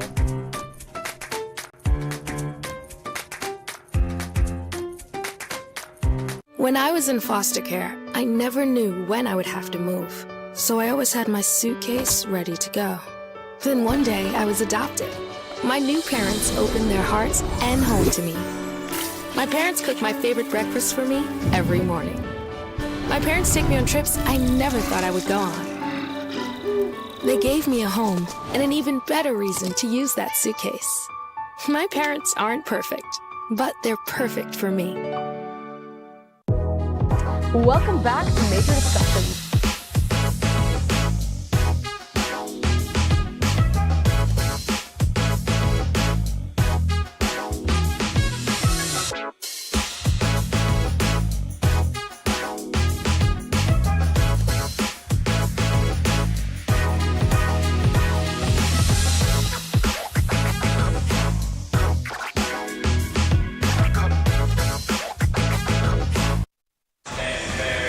Welcome back into the Deborah F. Stanley Ice Arena. In case you missed it, I'm Mike Neckers, and joined alongside me is Connor Sangus, and we've got a great second period for you between the Oswego State Lakers and the Potsdam Bears. But before we get to that, I want to go around and talk about what else is going on tonight in the SUNY. So Connor, take it away. Yeah, in a game that was already played today, we saw Buffalo State beat Cortland on the road 5-3. At the end of one, SUNY Fredonia and Morrisville are tied 1-1. And just at the start, just a little more than halfway through the first period, Plattsburgh is up 2-0 on SUNY Canton. Yeah, Connor, so three really big games going on in the SUNY today. Of course, Plattsburgh just took that loss to the Oswego State Lakers here last night. Looks like they're not having too much trouble bouncing back. So, it's going to be a great season, and Buffalo State with a huge win over Cortland. Not something that a lot of people expected this year. Buffalo State did not have a great season last year, but Cortland's won the SUNYAC title last season. So, to come back from winning the SUNYAC title and be like that, not the best way to start out your season. But with that being said, the game is underway, and Connor Gato's on the puck here now, finds Baker. Baker behind the Lakers net. Baker the Laker. And it's going to go over to Josh Simpson. Simpson up the right side to Gato. Gato looks for Grenier up the right. Grenier gets there, trying to find someone across the middle. No one there through the 5-hole of Drew Rose. And Lakers still with the puck. They'll hit it over to Baker. Baker with Simpson. Goes up to Calabufo. Calabufo finds Gato. Gato with Grenier coming across the middle. Looks for him. Can't quite get it to him, and the Bears are taking it the other way now. As down the ice comes Ryan Malmeister, the goal scorer for the Bears in the first period. And the Bears unable to get anything going there, as that's Jack Loran who loses the puck right in front of the net. And Loran loses it. Lakers will get it back, and it's Gato again being held up, spun around like a spinner. That wasn't a good one here, guys, but the Lakers with the puck once again. And Jesse Horacek on the puck here. My producer's in my ear telling me how great that one was.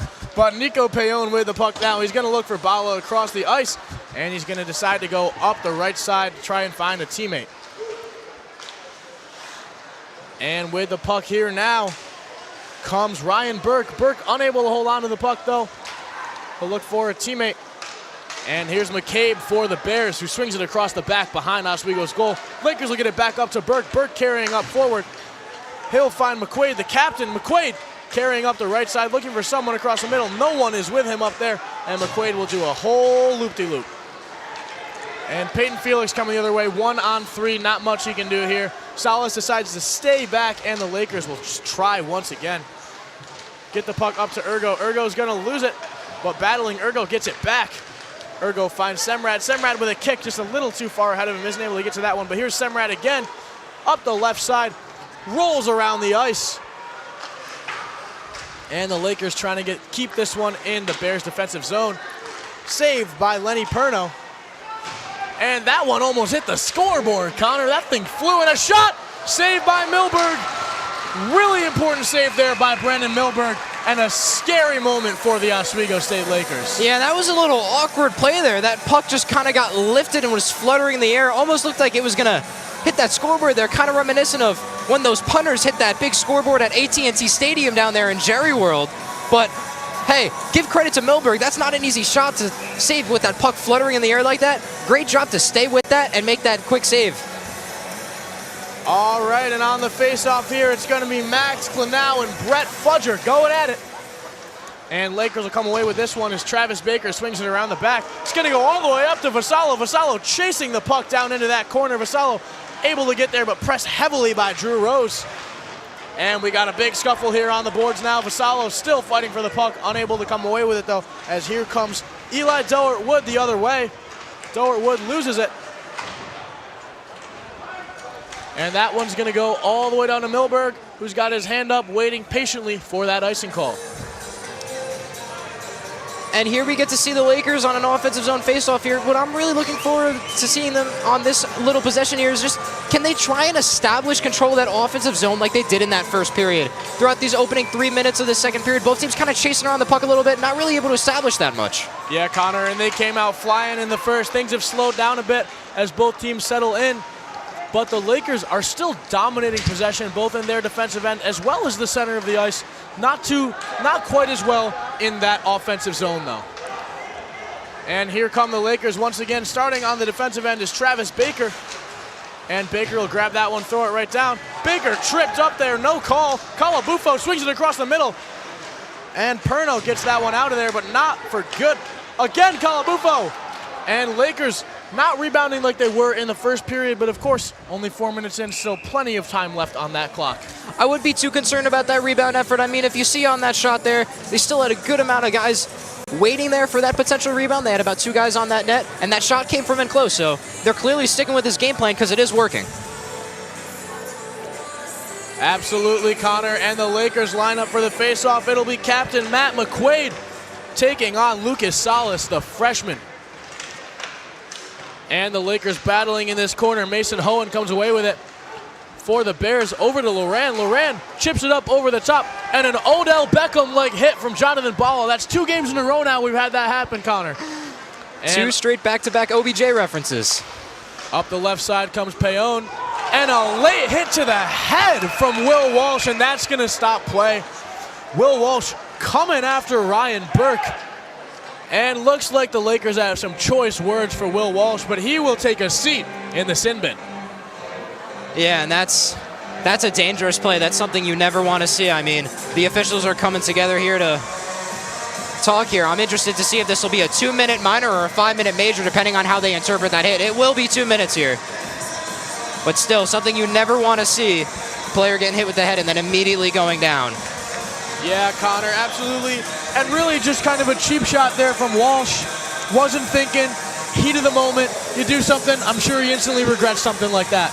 Yeah, obviously not something that you want to do, but hockey's a very physical game, and obviously the game isn't going the way Potsdam wants it. It's easy for emotions to get the better of you. Yep, and Ryan Burke appears to be all right, so no harm, no foul. But the Lakers will have a 2-minute power play here, their first of the game. Yeah, and I'm really interested to see how they can take advantage of having the extra man. They've done a really good job throughout the course of this game, as we talked about, establishing time in the zone. Well, now they really don't have to do any extra work in order to do that. They have the man advantage. If they can win this offensive zone and hang on to that puck, I really would expect them to try and slow down this pace of play and set up that offense. Yeah, Connor, we've got a star-studded line out there for the Lakers. The likes of Justin Ryan, Calabufo, and Matt McQuaid, as well as Connor Gato. So Lakers, of course, looking to put another one in the net here.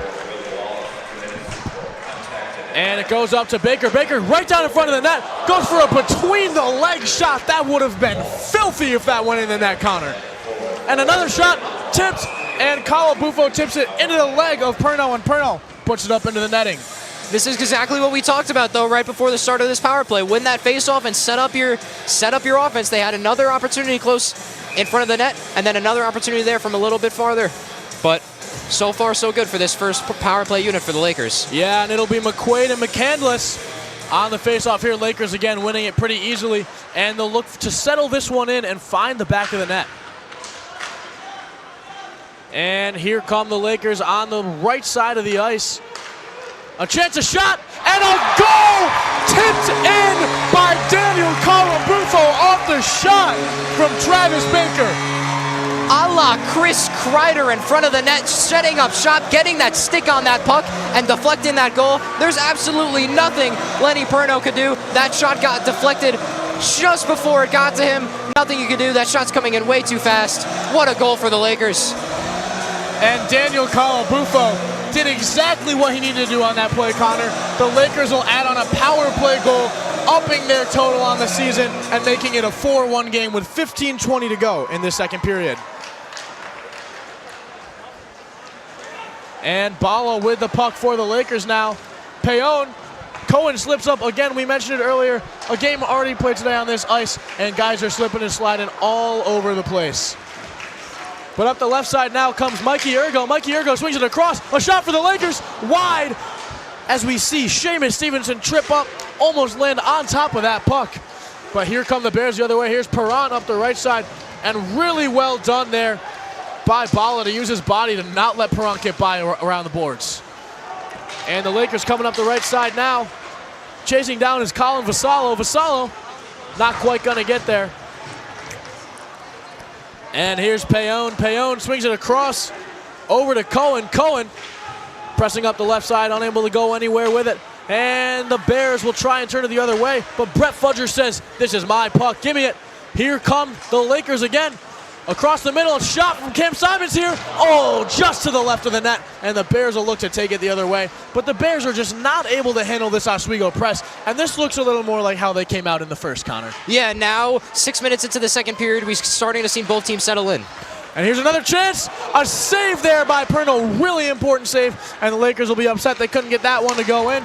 But Connor, I'm not going to lie to you. My score prediction is not looking too good right now. Yeah, I don't think we're going to see an upset today, Mike, but who knows? Maybe there's another announcer jinx coming. And there's Vassallo with the shot. It's going to be no good. Way high of the net, but the Lakers will keep possession. And Semrad with a slap shot right into the netting. Just barely misses the glass. That's going to be a face-off. And this extended pressure from Oswego is just suffocating. I mean, across all four lines, they're not allowing Potsdam to clear the puck and do anything, establish anything in their offensive zone. And this line, headlined by Matt McQuaid, has really looked the best in my opinion today, Mike. Oh yeah, Connor, absolutely. And of course that power play line out there that we saw when they scored, even stronger than Matt McQuaid's basic line when we're playing 5-on-5 hockey out here. But here come the Bears the other way. Here's Loran. Loran with a shot. Wide left of the goal, but a really good attempt there by Loran. And the Bears still have some life. They're still showing signs. Another shot. That one wide again, and again another shot. That one goes over the goal. The Bears behind the Lakers net now. They're going to swing it up to Michael Campbell. Campbell sends it back around to Jacob Hall. Hall on the puck battling. Comes back to Walsh. Back down to Hall. And the Lakers are going to clear this one and possibly a breakaway opportunity here. Well, folks, we're going to send it down to our sideline reporter, Lucas McGarry, whose microphone is hopefully working this time around. Lucas, take it away. Yeah, thanks, guys. A huge Laker power play goal courtesy of Daniel Calabufo with the assist from Travis Baker. The Lakers look crisp on that power play, which is something that they've had trouble with in the past. So for them to get this one has to be a huge confidence booster for them. Boys, back to you. And Calabufo just nearly missed it there, but Luke is absolutely right. A beautiful goal from him. Almost got a second one while you were talking about him. Call that an announcer's jinx, why don't you? But the Bears and Lakers still going at it. Bears on the offensive end of things now. And Nico Payon whiffs the puck here, so it's going to be in a bit of a toss-up stage here. Lakers are going to get it on the left side. As up the ice comes Connor Gato, the assistant captain. And Rocco Siri tries to clear it, but Bala's right there to take it back. Grenier to Bala, shot! And saved pretty handily by Lenny Perno, so it'll be another offensive face for the Lakers. Yeah, that's a good job by Perno there of just hugging the post, not giving the Lakers anything really to shoot at, not giving them any room in between his shoulder and that goalpost to sneak that puck in there on that high blocker side. That's what a lot of teams look for, but a great job there of covering up all that empty space. And Connor, here's the first year. Seamus Stevenson on the face for the Lakers. Gets it back to Cohen. Here's a shot from the Lakers, saved. That was Nico Payon, unable to get his second of the day on that one. And that one gets chipped up a little bit. Payon hit into the boards, and it looks like his stick is being held by Matthew Perron. Perron up the left side, now a chance for the Bears. And Payon with some extracurriculars shoving Perron off of the puck. And the Lakers up the right side now trying to get something going. They'll chip it up Bears unable to get contact on that one, and the Lakers with an opportunity here now as Seamus Stevenson's chasing. And a late hit right in the center of the ice. Referees must not have seen it because they sure didn't call it. But the Lakers elect to pull Brandon Milberg here, and the referees did call it. My bad. They're getting a 6th guy up there, and they're going to score a goal because as soon as the Bears touch the puck, this play is over. And in it comes, and that'll do it for us, folks. It's going to be another Oswego State power play. Yeah, and that will be for charging, I believe.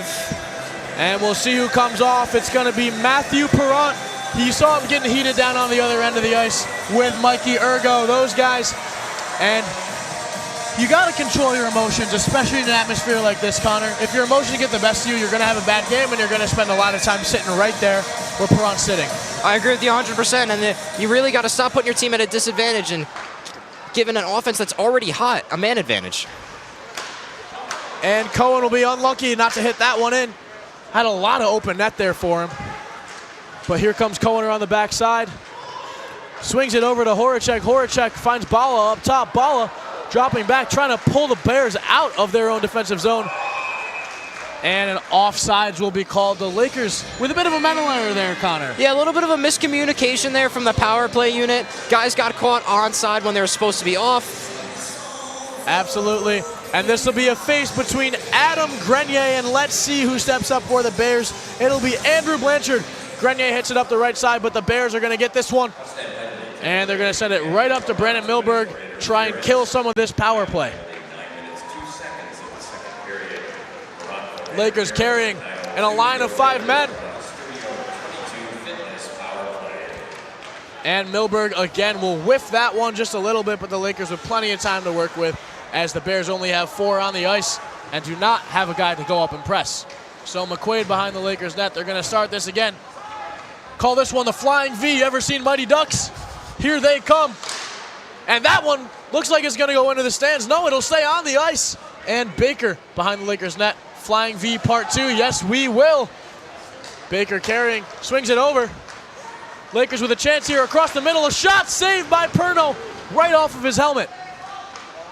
And Lakers will keep this one in the Bears zone if they can, but the Bears doing a really good job trying to get this puck out. Here comes McQuaid up the left side. McQuaid gets tripped up just a little bit, but keeps the puck. Baker up top with a chance, but he misses the puck. And the Lakers still with it. There's Gato coming up the middle now. Matt McQuaid, the captain.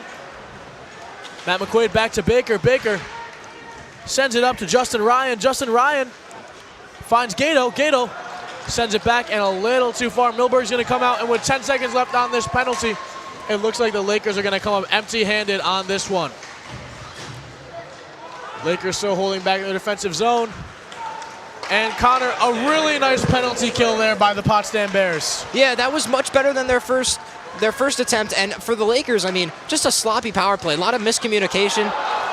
And a goal for Drake Semrad there, Connor. I wasn't sure what happened there, but I'm pretty sure he got the water bottle too. And I think in a second here, we're going to take it to instant replay and look at it one more time. But what a goal. The defenseman, Drake Semrad, puts it in the back of the net. Yeah, that's the second time today we've seen a water bottle go flying, and that's not something you see every day. That's a highlight play. That means that shot's got a lot of power on it. And it looks like our replay did not quite catch the goal, but it's a goal for the Oswego State Lakers. That's Drake Semrad getting his, I believe, first goal of the season out there today. Yes, it is. First points of the season as well. Yeah, and that shot by Semrad looked to be screened, and what that means is that there's a bunch of bodies in front of the net, and that makes it difficult for Lenny Perno to really see that shot and also track it. You want to see that shot from the moment it leaves that offensive player's stick, so you can see it move and see if it gets deflected at any point. Granted, it didn't get deflected, but if you're not able to see that shot in the beginning, it becomes instantly more difficult to stop. Yeah, Connor, and the Bears elect to go for a timeout here as the scoreboard in the Deborah F. Stanley Ice Arena reads 1-1. That is not the correct score. Our scoreboard here on WTOP 10 that says 5-1 is the correct score. We've got 8:45 left in this second period, and the Lakers have just been dominant. Yeah, I mean, look at the shots on goal. The Lakers already at 27 compared to Potsdam, who's just at 6. Yeah, Connor, it'll be an interesting end to this second period here, and an even more interesting third period. What do you think Ed Gosik's telling his guys down on this Oswego bench right now? I mean, if I'm Ed Gosick, I'm explaining to my team, yes, we have a really big lead. It's a 4-goal lead. Look at the difference in shots on goal. We've been the better team as of this point in the game, but I want to make sure that we're still playing fundamentally sound. We saw our defense give up the puck on a turnover, which led to a goal early in that first period. We don't need to give Potsdam any momentum, and I really think that he's just reminding his team to stick with their fundamentals, stick with what they're doing, and keep their head in the game. Absolutely, Connor. And they've had such a solid performance here. And the Bears have just been really lackluster, aren't able to keep up with the Oswego State Lakers. And we're going to check this replay one more time. Hard to see. Let's slow it down right here. And folks, I'm not sure this puck went in the net. Let's see it. I don't know, Connor. The officials have ruled it as a goal, and of course in Division III hockey there is no instant replay, no video reviews, so we will continue playing some hockey out here on the ice between the Oswego State Lakers and the Potsdam Bears as Colin Vassallo gets pressed into the boards. And Brett Fudger tripped up, happens to the best of us, but Fudger gets right back up and is ready to get another shot at goal. And the Bears trying to get it out, but a big hit by Vassallo, and that's going to be a penalty a little too high on that hit, Connor. Yeah, and Oswego's going to look to touch up here. And they do.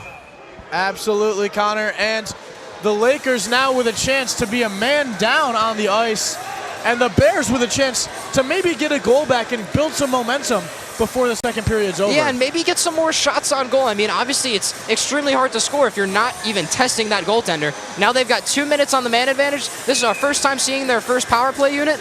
Let's see what they could do, having an offensive zone face-off and hopefully being able to establish some offensive zone time.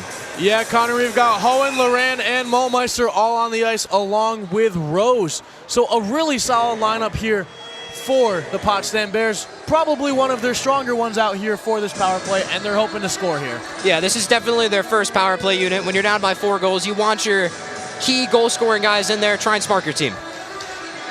And the Lakers get this face-off, but that extra man is going to come in very critical for the Bears here as they are able to double-team whoever's got the puck and apply even more pressure to the Lakers. But the Lakers just got 2 Potsdam Bears pinned up against the wall, not letting them out, holding the puck there as well, and the Lakers are going to try and clear this one out, kill some of this penalty.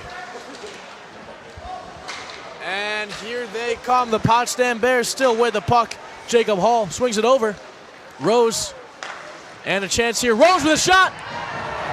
Deflected very smartly by Daniel Calabufo. Gets the shin down, and that one must have hurt just a little bit. Loran with another shot, and a really good screen there, but that one's going to go just wide of the net for the Bears. The Lakers taking this one the other way is Travis Baker, and he's just going to send it all the way down to Lenny Perno. That's a great clear there for the Lakers, as now they have the opportunity to get some fresh legs on the ice, get their second penalty kill unit on there, the fresher group, which is very important given the fact that this is a second game of a back-to-back. Yeah, Connor, you see Mike Ergo out there. Like I said, he's a fast guy.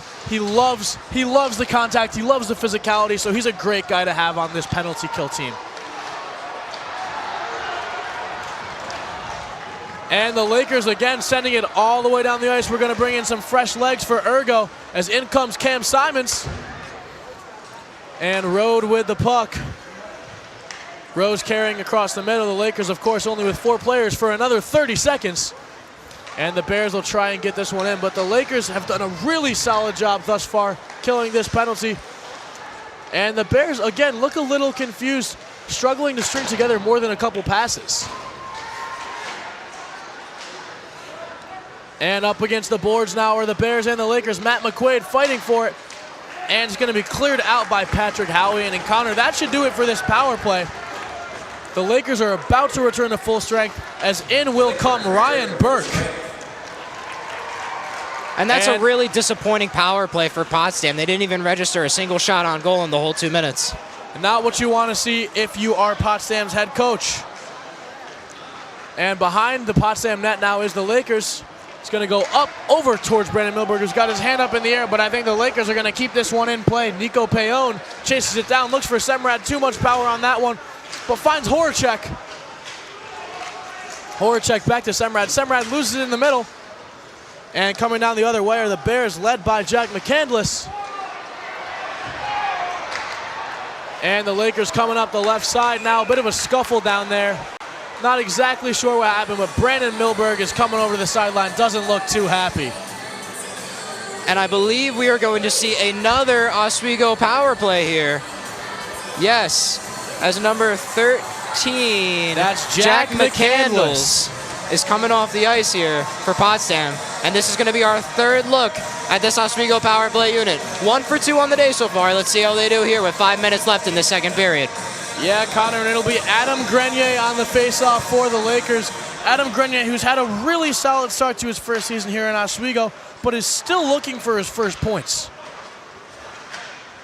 And Grenier swings it across. And the Bears are taking this one the other way. A chance here for the Bears. Milberg sweeps the stick and gets that one out of there. And that penalty on McCandless is for holding, so the Lakers will have another opportunity here. As it comes back across the top to Bala. Bala misses the puck, but no harm, no foul. They've still got it. Bala pulling out that Potsdam defense and trying to get the puck up the ice. Bala with it again. Up to Cohen. Cohen carrying. And another puck into the stands, Connor. That's the third one. I honestly wouldn't be surprised if on a local Oswego Facebook page we see a petition to start extending this netting, kind of like what they did in the MLB, where now instead of only the people just behind home plate getting netting, it's the whole extended foul area. Yeah, Connor, and it'll be another face-off for the Oswego State Lakers in that offensive zone. Looking to get another goal before this power play is over. They've got 1:05 left on it. And here comes a puck, across the middle. Baker with a shot off of the leg of Connor Gato. Tries to jump out of the way, but can't get out of there fast enough. And the Lakers still with the puck. Gato in the corner, back up to Baker. Baker back to Gato. Gato with a shot. And Lakers right in front of the goal, unable to get it past Lenny Perno, though. And Connor, it'll be another offensive face for Oswego. And head coach Ed Gosick choosing to keep that first power play unit in there. Yeah, this first power play unit, I mean, they netted that one goal on that first power play they had, but they're looking for another one, looking to get those numbers up on the season, and this is a great game to do it in against the Potsdam Bears. Of course, as I say that, the Potsdam Bears come the other way with only 4 on the ice. A shot, Milberg saves it, bats it away with a stick, and a huge save by Milberg, 2-on-1. And here comes Ryan. Ryan with a little spinorama. Swings it up to the middle. Calabufo, a shot from McQuaid, saved by Lenny Perno. And the Bears are taking this one up the right side, right past Baker. And Connor, that may do it for the power play for Oswego. With just 5 seconds left, the Bears are soon returning to full strength. And Semrad comes up the left side, carrying now. And the Lakers on the puck in the corner behind Lenny Perno's net. Battling 2-on-2 down in there. Waiting for the puck to come out, and it will, but the Bears are going to take it the other way. And Semrad tries to bat it down, but unable to get to it. Milberg coming out, but he's not going to need him as Howian's got there in time. And Simon sends it up the left side looking for Fudger. Fudger unable to control the puck, so it'll be an icing call. And the Lakers will take a face-off in their defensive zone.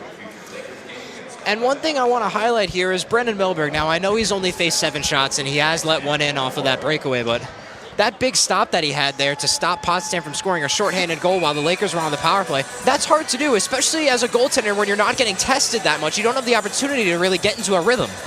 Absolutely, Connor. And Milberg, phenomenal last night. So far tonight, obviously not a lot of chances on him, but when he's needed to be there, he's been there every single time for the Lakers.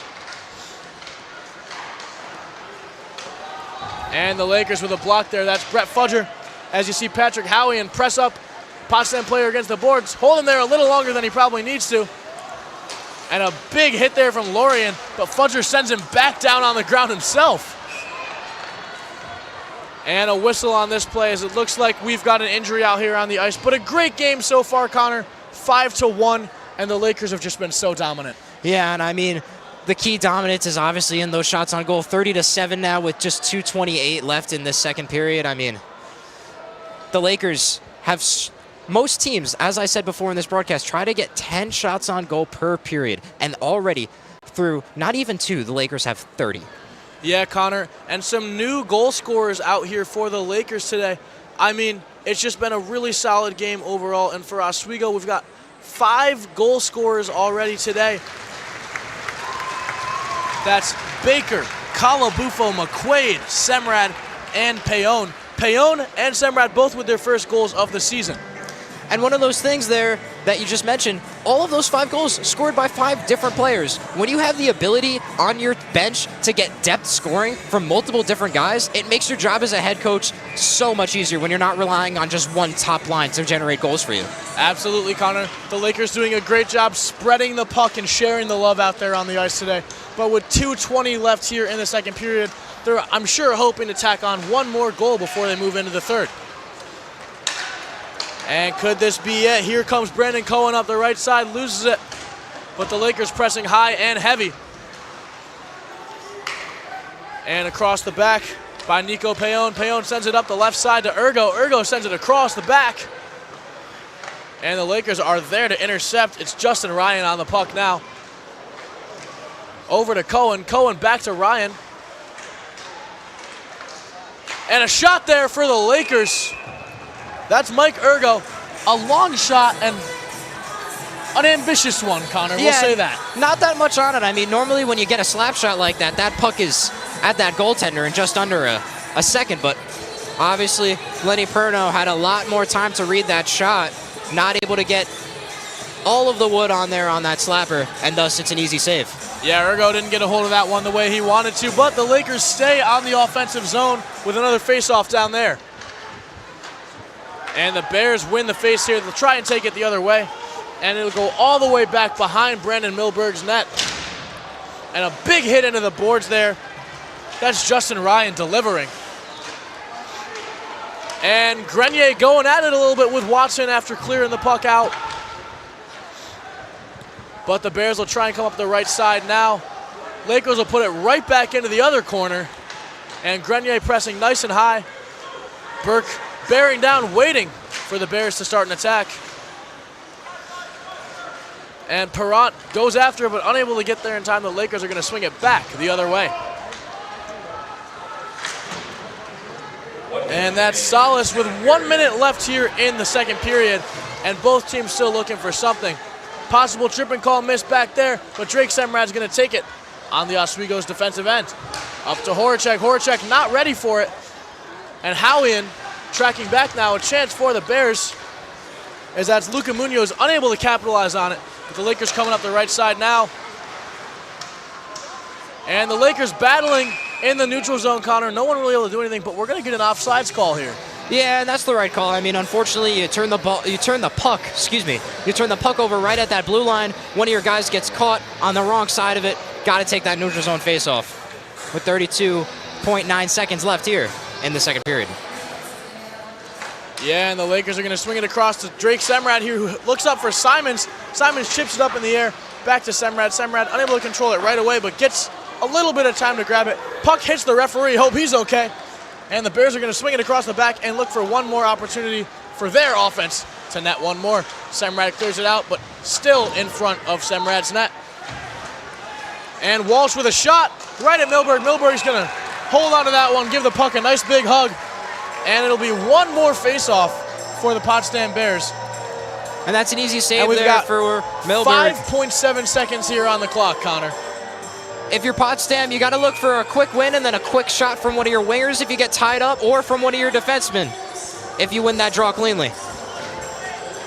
And there, down goes the puck. 4, 3, 2, and that will do it here, folks, as the Lakers are going to hold it down in the corner of the ice. And a little bit of excitement right at the end as we see some players getting a little heated as the Lakers hold the puck in the corner. But Connor, second period, not a lot different from the first. The Lakers continue to dominate out here on the ice. Yeah, the Lakers score another 2 goals over this period and add to that amazing shot on goal difference. Now 31-8 at the end of 2 periods. And the Lakers really just look like the better team. And obviously that's not too crazy to say considering where these two teams were ranked in the SUNY Conference coming into the preseason. Oswego, of course, at number 2, and Potsdam only at number 7. Yeah, Connor, we of course talk about that, but let's talk about Potsdam. They've been in the penalty box 3 separate times. If you want to stay in this game and you got to win, I know the Lakers only scored on 1 power play, but if you want to stay in this game, you cannot be giving up this many penalties. Yeah, I agree with you 100%. And when you go into the box, it's not just the potential of giving up a goal. It's also the fact that you've basically just said you're not going to play any offense for the next 2 minutes because of the fact that you're down a man. It is incredibly hard to score shorthanded at any level of professional hockey, and obviously we haven't seen Potsdam be able to do so tonight. Yeah, you're absolutely right, Connor. We're going to take this chance to send it down to Lucas McGarry, who's on the sideline with Jesse Horacek. Lucas, take it away. Thanks, guys. I'm here with Jesse Horacek, here with 2 assists on the game already. Jesse, in this high-scoring affair, how does it feel to be able to contribute at such a high level? Yeah, it's nice, but I think we're playing a good game. We started out hot. I think we got off the game a little bit, but we're getting back to it now, and we just got to maintain the pressure.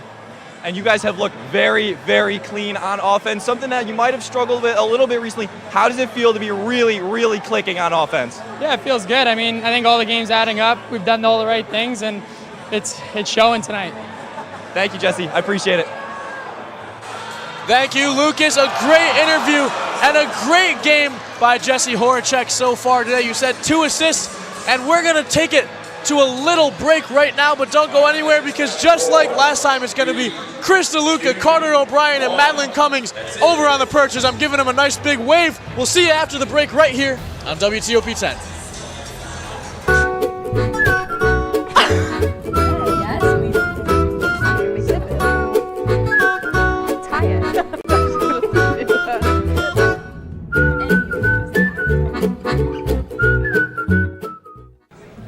Put the keys down, Kevin. But I'm gonna drive home. There are several warning signs present that you shouldn't be driving. I guess I have really been looking for love in this dating app. Yep, I'm definitely gonna call a ride home.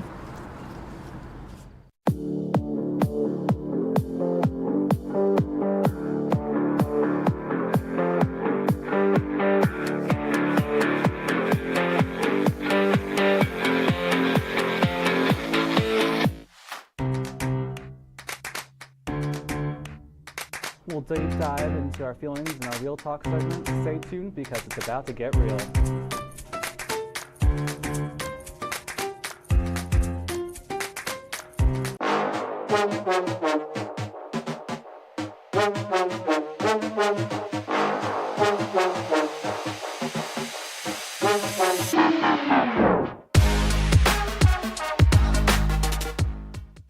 What's going on? Yeah, dude, we go on at like 11:30. It's like No.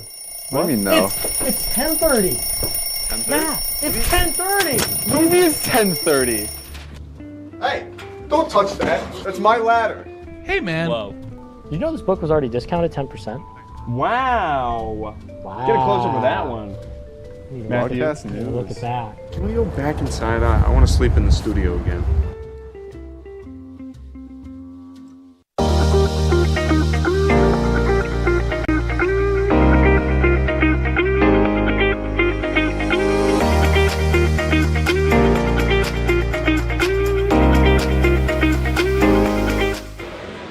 And welcome back to the perch here in the Deborah F. Stanley Ice Hockey Arena. I am, of course, your host, Christopher DeLuca, alongside Carter O'Brien and Madeline Cummings.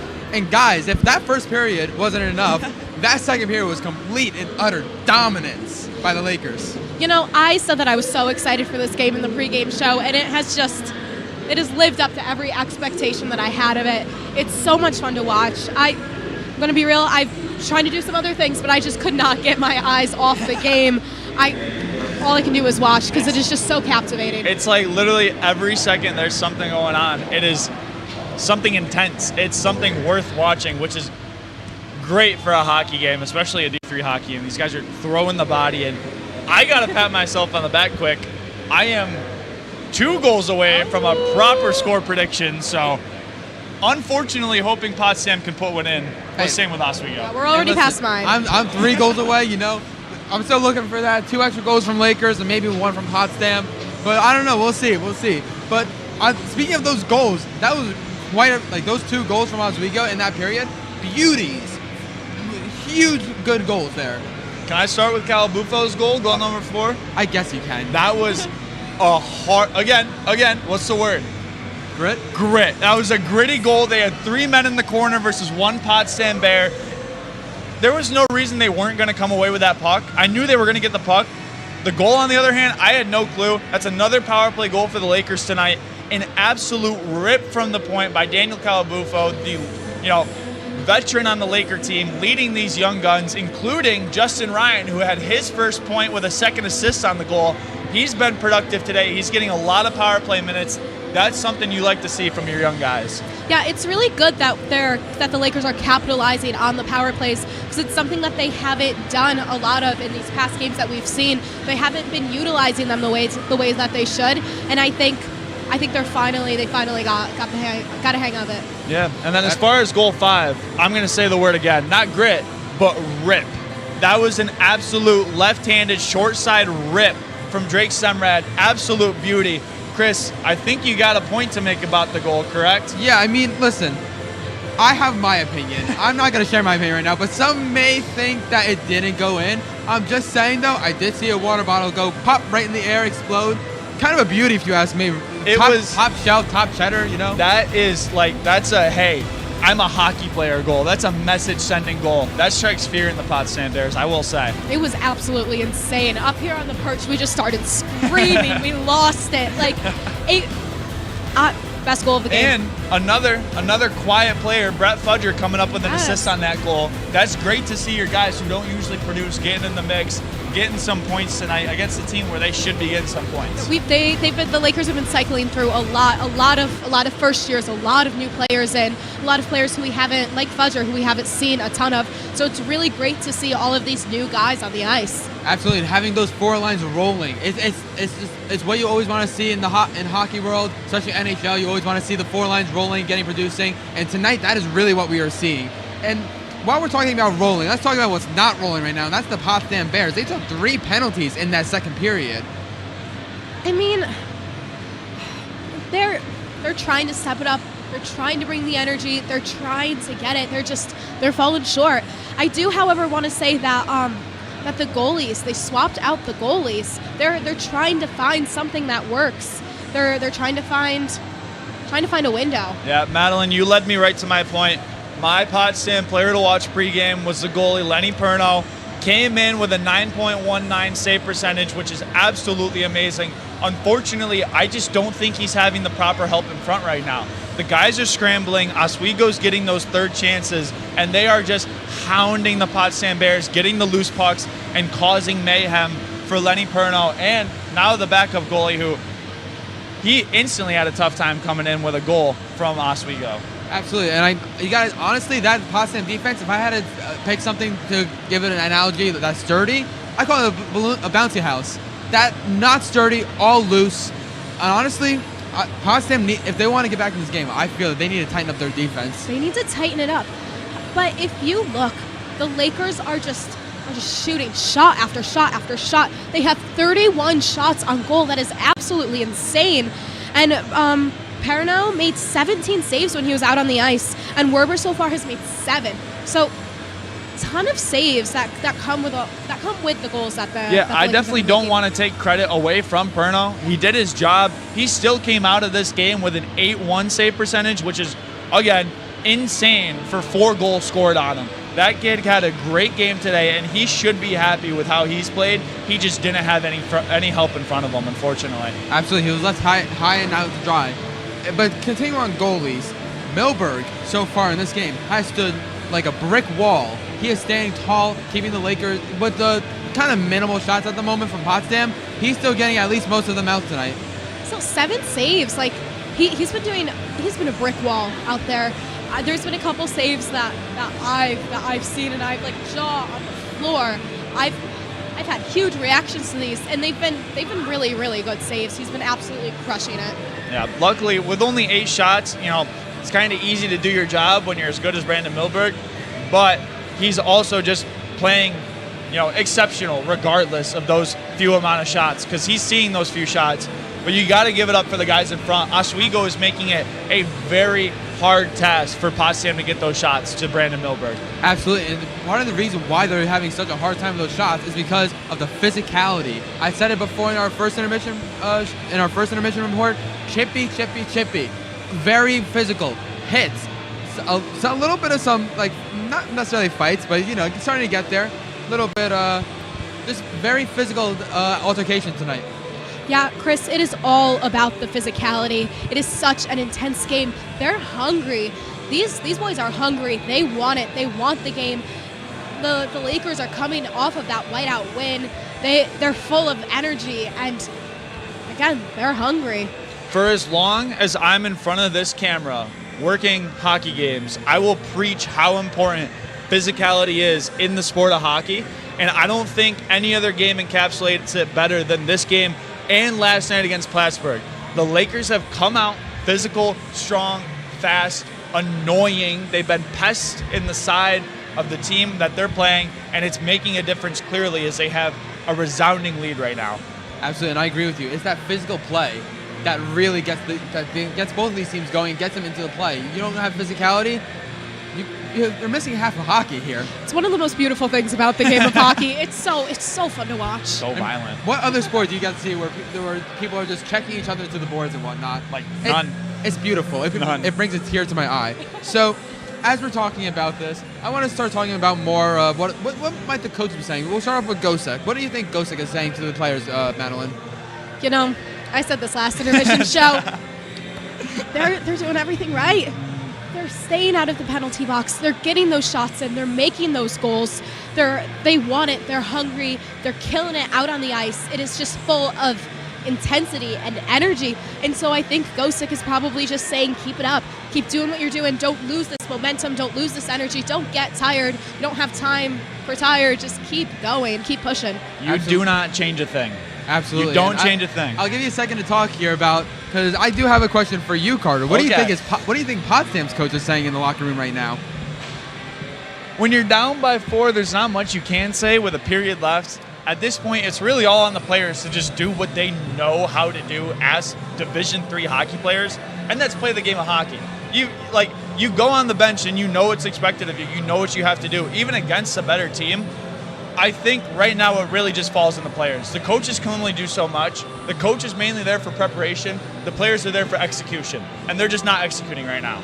Absolutely, and I'm gonna go a little bit off script here, and I'm gonna put you guys on the spot here. Who do you think has been the X factor for so far tonight in this game? Carter, I'm gonna let you go first. I gotta go with the cop-out pick and say Brandon Milberg. Stole mine. You stole mine. I figured I was. It's like if you don't have a comfortable, confident goalie in net, you don't have a team. Because, you can do all you want to keep the shots limited, but if those shots are getting through, even from bad areas, if that goalie's letting in an easy shot, that's the game. As simple as that. Absolutely. And Madeline, real quick, what would you say your X factor for this game so far is? I think it's about the new guys. I think for the Lakers specifically, it's about the new guys on the team. Not to go back to my player to watch, but Travis Baker, he's absolutely been killing it out on the ice. It's about these new people, these guys that are green. They're hungry. They want it. They bring the energy. Absolutely. And as Sweet Caroline plays throughout the depth, we're gonna throw to a quick break here. We're gonna enjoy the song, but when we come back, it's Mike and Connor back on the mic for your third period play, only on WTOP 10. La la la la. Free. La la la la la la. La la la la. Free.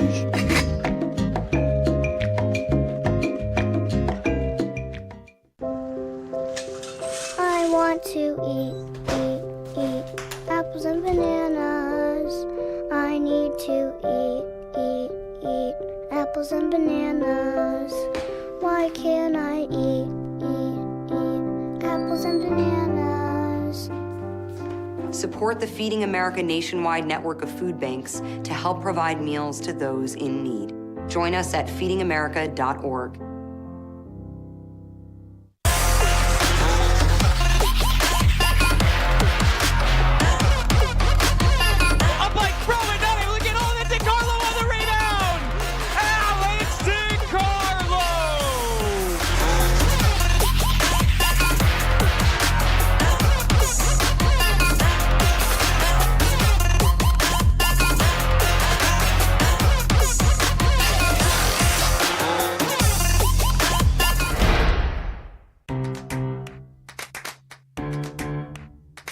We'll deep dive into our feelings in our Real Talk segment. Stay tuned because it's about to get real.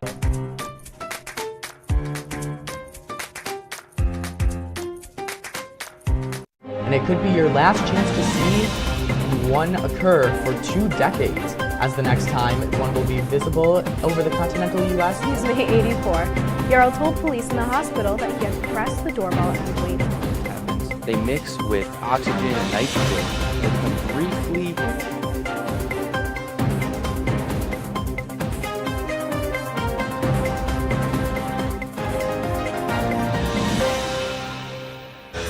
And welcome back into the Deborah F. Stanley Ice Arena. My name's Mike Neckers, and joined alongside me is the courteous Connor Sangus, and we're in for a wonderful third period of action. The Lakers currently lead 5-1, and Connor, we're going to give the fans at home another quick update about the SUNY standings. Yeah, starting with Fredonia and Morrisville. At the end of 2, Fredonia's up 2-1. And then in our other SUNY game, Plattsburgh at SUNY Canton. Plattsburgh's up 4-0 with just under 9 minutes left in the second period. Yeah, Connor, 2 great games going on in the SUNY Conference. And the buzzer is about to sound here in the Deb. We're up here, best seats in the house in the Steve Levy press box. And it is absolutely electric in the Deb tonight, Connor. Yeah, I mean, this crowd is hot. Some might say even hotter than a little spicy buffalo chicken wing dip, Mike. Oh, Connor, I would kill for some buffalo chicken wing dip right now. But that's besides the point, because we've got some hockey to talk about. Speaking of killing for something, I guarantee you Potsdam would kill for some more shots on goal here, Mike. Yeah, Connor, only 8 so far in this game. Still 20 minutes left, so it is possible for them to attack on some more shots on goal and maybe even get themselves back into this game, make it respectable. But the Lakers are in their own defensive end right now, and on the puck is Josh Simpson. He's going to swing it across, carrying now Simpson on the right side. Simpson across the middle, a shot from Gato, blocked. But Connor, that puck movement was absolutely beautiful by the Lakers. And that's something we've seen all game from the Lakers so far. Really nice job of slicing through the neutral zone and through the defense of Potsdam. Yeah, Connor, as Hall will elect to clear that one out, get some fresh legs in for the Bears just 45 seconds into this new period. And coming up the right side now is Andrew Blanchard, a shot. Milberg able to get that one out of there, but looked a little off balance as that one was coming in. And Lakers coming up the right side now. Horacek boosted by the stick of Ryan Burke. I've never seen that before. He put his stick right up next to him and pushed him forward. Brett Fudger on the puck now. And a little slip up there by Matt McQuaid, the captain. Unable to get to that puck in time. But McQuaid chasing it down once again here behind the Bears net. And Payon on the puck now, a chance for a shot. Across the middle, a shot, and it goes just over the top of the goal. Almost another goal there for Matt McQuaid. But the Bears will be lucky for that one not to go in. And the Lakers on it still is Jonathan Bala with the puck. He loses it, and a chance for the Bears, but Blanchard unable to do anything with it as he's now cornered behind the Lakers' goal. Lakers are going to send it up the left side, batted down by the defense. Salas, and the Lakers with a shot. Oh no, it's blocked there. Really good defensive play by Eli Dellert-Wood. The Lakers will keep possession here, as here's Burke. Burke sends it up the right side off the corner of the rink. And goes for a big hit there, but he misses. That one's Mikey Ergo. It's a little too ambitious on that one. But hey, you can't blame a guy for trying on the ice out here, Connor. And the Lakers are coming up the left side now. Right off the boards. Cohen pressed up against the boards after the play. And pressing for the Lakers is going to be Justin Ryan. Ryan loses it. Semrad with some time behind the goal, and it'll be an icing call. Lakers will have an offensive face. Yeah, and just something I've noticed here through the opening few minutes of this third period here, kind of similar to the opening few minutes of that second period, where Potsdam's defense, just because of that little break, has a little more of their legs under them, and they're kind of able to skate with this offense of Oswego a little better. I'm interested to see, though, as this period weighs on, if we start to see those shots on goals really pile up for Oswego as the Potsdam defense gets tired. Yeah, Connor, it's Brett Fudger and Jack McCandless on the face, and the Lakers will once again win this one. The Lakers been absolutely dominant on the face-off so far today. They're up 35-13 in face-off wins. And the Lakers battling with the Bears right here in the corner. Neither team able to get it out, but Patrick Howian doing what he can. Cam Simons comes away with it, but he'll lose it right back to the Bears and still stuck in that corner. And Fudger with the puck, a chance for a shot. He swings it across to the other side. A shot from there, saved, and not out of water yet, but now it's covered up. And some extracurriculars. Whoa, we've got a head grab. Looks like a chokehold. And what is going on, Connor? Oh my goodness. The referee takes out Patrick Howian. A body slam. I honestly have no clue what I'm looking at down here on the ice now, Mike, and it looks like we are going to see. And let's watch it one more time in a second here, folks. What an turn of events that was. I mean, Patrick Howian taken down by the official. Look, he's laughing there. He's having a great time doing it. Connor, I think this official must have been a wrestler back in the day. Yeah, he definitely has a little bit of BJJ experience. Maybe we got to get him down to New York City, see if he can maybe beat John Jones tonight. That was exciting to say the least, Connor. Not what I expected to see here in the third period tonight. And Matt McQuaid over here laughing with the guys on the sideline. I think everyone's a little shocked by what just happened on the ice. But the Lakers discussing what to do from here. You see Seamus Stevenson looks to be leading the charge in this huddle over here, as we are still waiting for the officials to make a decision. Talking to Coach Ed Gosick for the Oswego State Lakers, I'm sure he's asking, why the heck you just slammed my guy on the ground for? Yeah, I'm sure he's giving him a little bit of an earful saying, hey, I don't need my guys getting hurt by someone who's here to enforce the rules now. But the face-off will be underway here in just a second, as there it is one more time. A better camera angle for you. Boom! But Seamus Stevenson wins the face for the Lakers, loses it immediately after, and it'll be the Lakers on the puck here now. And Calabufo with it. Lakers trying to get the puck out of their defensive zone and start an offensive attack. And up the left side, that's Seamus Stevenson, swings it across the middle, unable to get anything out of it. Calabufo, Stevenson, both pressing. And Stevenson puts Hall into the boards right in front of the Oswego bench, but loses his stick in the process. And Lakers carrying up the right side here now. Gato on the puck with some room to work with. Gato staying on the right side, elects to use the boards. And Calabufo boarded into the walls there. And the Bears are going to try and come up the left side now. But the Lakers maintain strong and calm, cool, and collected here. And another huge hit here, Connor. That one's Josh Simpson taking it into the boards.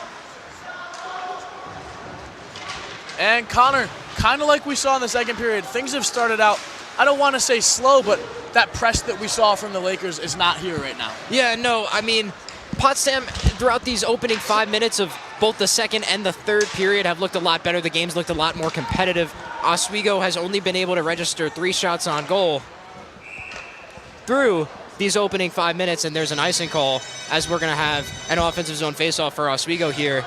Now, this is around the time in the second period when they really started to pick up their offense and establish some quality time in that offensive zone. And I'm really interested to see if they can take advantage of this here with a tired Plattsburgh unit out there, not being able to change, of course, because of the icing. Yeah, Connor, and I think getting that 15-minute break allows the Potsdam Bears and the Oswego State Lakers both some time to recover, and they can play at that higher level when they have that energy still. And a shot for the Lakers there. Perno with a kick save, keeping it 5-1 Oswego. Payon tries to swing it back up, misses the first time, hits the second time, but stopped. And Walsh with the puck now for the Bears, swings it across, a big hit into the boards. That's Brendan Cohen just taking out Walsh. Lakers with it now, Payon swings it up top. And Ryan taken out from behind. Lakers still with it, a shot and another save. And covered up this time by Perno. The Lakers, there's that speed we were talking about. There's that intensity. Yeah, and we're starting to see it now after these first 5 minutes. Granted, Potsdam has done a much better job so far in this opening third period of clearing this puck and getting it just out of their zone and at least into the neutral zone, making Oswego have to just a little more effort in setting up their offensive chances. Yeah, Connor, and the Lakers out shooting Potsdam 52-22, 35-9 in shots on target. It's just been a really dominant performance from Oswego overall. And Hall is going to swing that one all the way up for the Bears, but there's no one there to help him get that puck, even a shot on net. And there's another good save there from Brandon Milberg. I know his chances have been few and far between, but it's very difficult as a goaltender to really get into a rhythm when you're not being tested. A lot of goalies kind of prefer facing a couple shots every few minutes, but Milberg only with 10 shots faced through 2 and the opening 5 minutes of the third. Yeah, Connor, and it's been a phenomenal game so far here. Lakers, like I said, like you said, have been so dominant, but now it's Cam Simons trapped in the corner, just trying to get it out of there. And the Bears swing it across the back, and will send it up for the Lakers. And we've got another stoppage of play here, Connor. It's going to be a neutral faceoff. Yeah, and yet again, we see another puck get deflected out of this. And Connor, one thing to note here is that the Potsdam Bears have taken out Lenny Perno and have brought in John Verber, who's played 3 games, 1-1-0 on the year with a 2.52 goals allowed average. So he's been just as solid out here as Lenny Perno has. Yeah, and one thing I will say about Werber is that his save percentage this year has gotten a lot better. So far this year, he's got a .914. Last year, only a .884.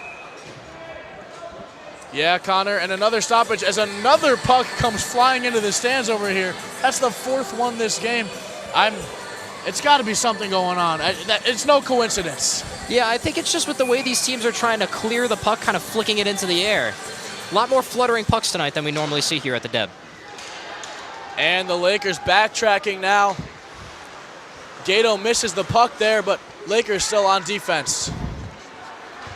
And they'll swing it across the back. That's Baker with the puck. Tries to get it up top, unable to. He'll swing it across to Gato. Off the boards of Gato, unable to get there. But the Lakers coming in is Calabufo. Calabufo presses into the boards. A chance for the Lakers. Here's Josh Simpson. A shot. And what just happened in front of the goal, Connor? I mean, unfortunately, Adam Grenier, Connor Gatto actually, got caught up with John Werber. Yeah, and Gato luckily able to get back up pretty easily. But sometimes things like that just happen in the game of hockey. That's why it's one of the most physical sports on the planet. Sometimes you go into the crease, and sometimes you're going to meet the goalie in that crease. And that'll be an icing call here, Connor. And this physicality has been nice and exciting all game long. Not too much, but a good amount. Yeah, no, both teams, despite being a little tired, little exhausted coming into this game, have done a much better job of being physical. And in my opinion, the Lakers have done a much better job of keeping their emotions in check while also being able to play a little physical, registering some hits here. Yeah, absolutely, Connor. 2 really strong, 2 really solid teams here, though. And the faceoff is in Oswego's defensive zone this time. But the Lakers are going to waste no time getting it out of there. In the neutral zone now and into the offense. And a shot off the dome of John Werber. And Lakers will keep it. And Lakers looking to bring in a new line. 4 new players on the ice, including Matt McQuaid and Jesse Horacek. A goal scorer and a man with 2 assists on the night. And the Lakers chasing down.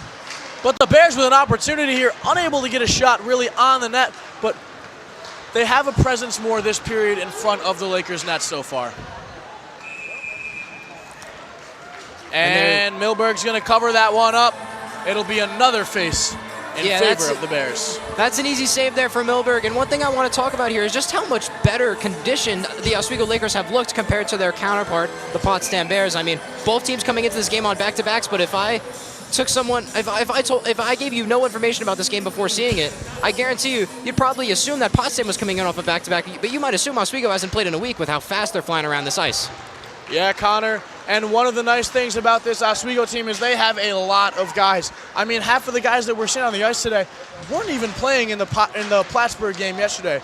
We didn't see Howie, we didn't see Stevenson, we didn't see Simpson. So a lot of guys out there that weren't here last night playing and instead watching from the stands. And that's a massive advantage for the Lakers. Yeah, and the Bears in their defensive zone now trying to get something going, but not able to, and a shot saved. Very well done by John Werber. And Werber keeping his team alive right now. 5-1, of course, but not letting in another one that easily. Bears bringing it the other way now. And a miscommunication from the Bears as Eli Dowert-Wood is unable to get to that pass. Lakers are going to send it the other way. And here comes Seamus Stevenson. Stevenson carrying fast with speed.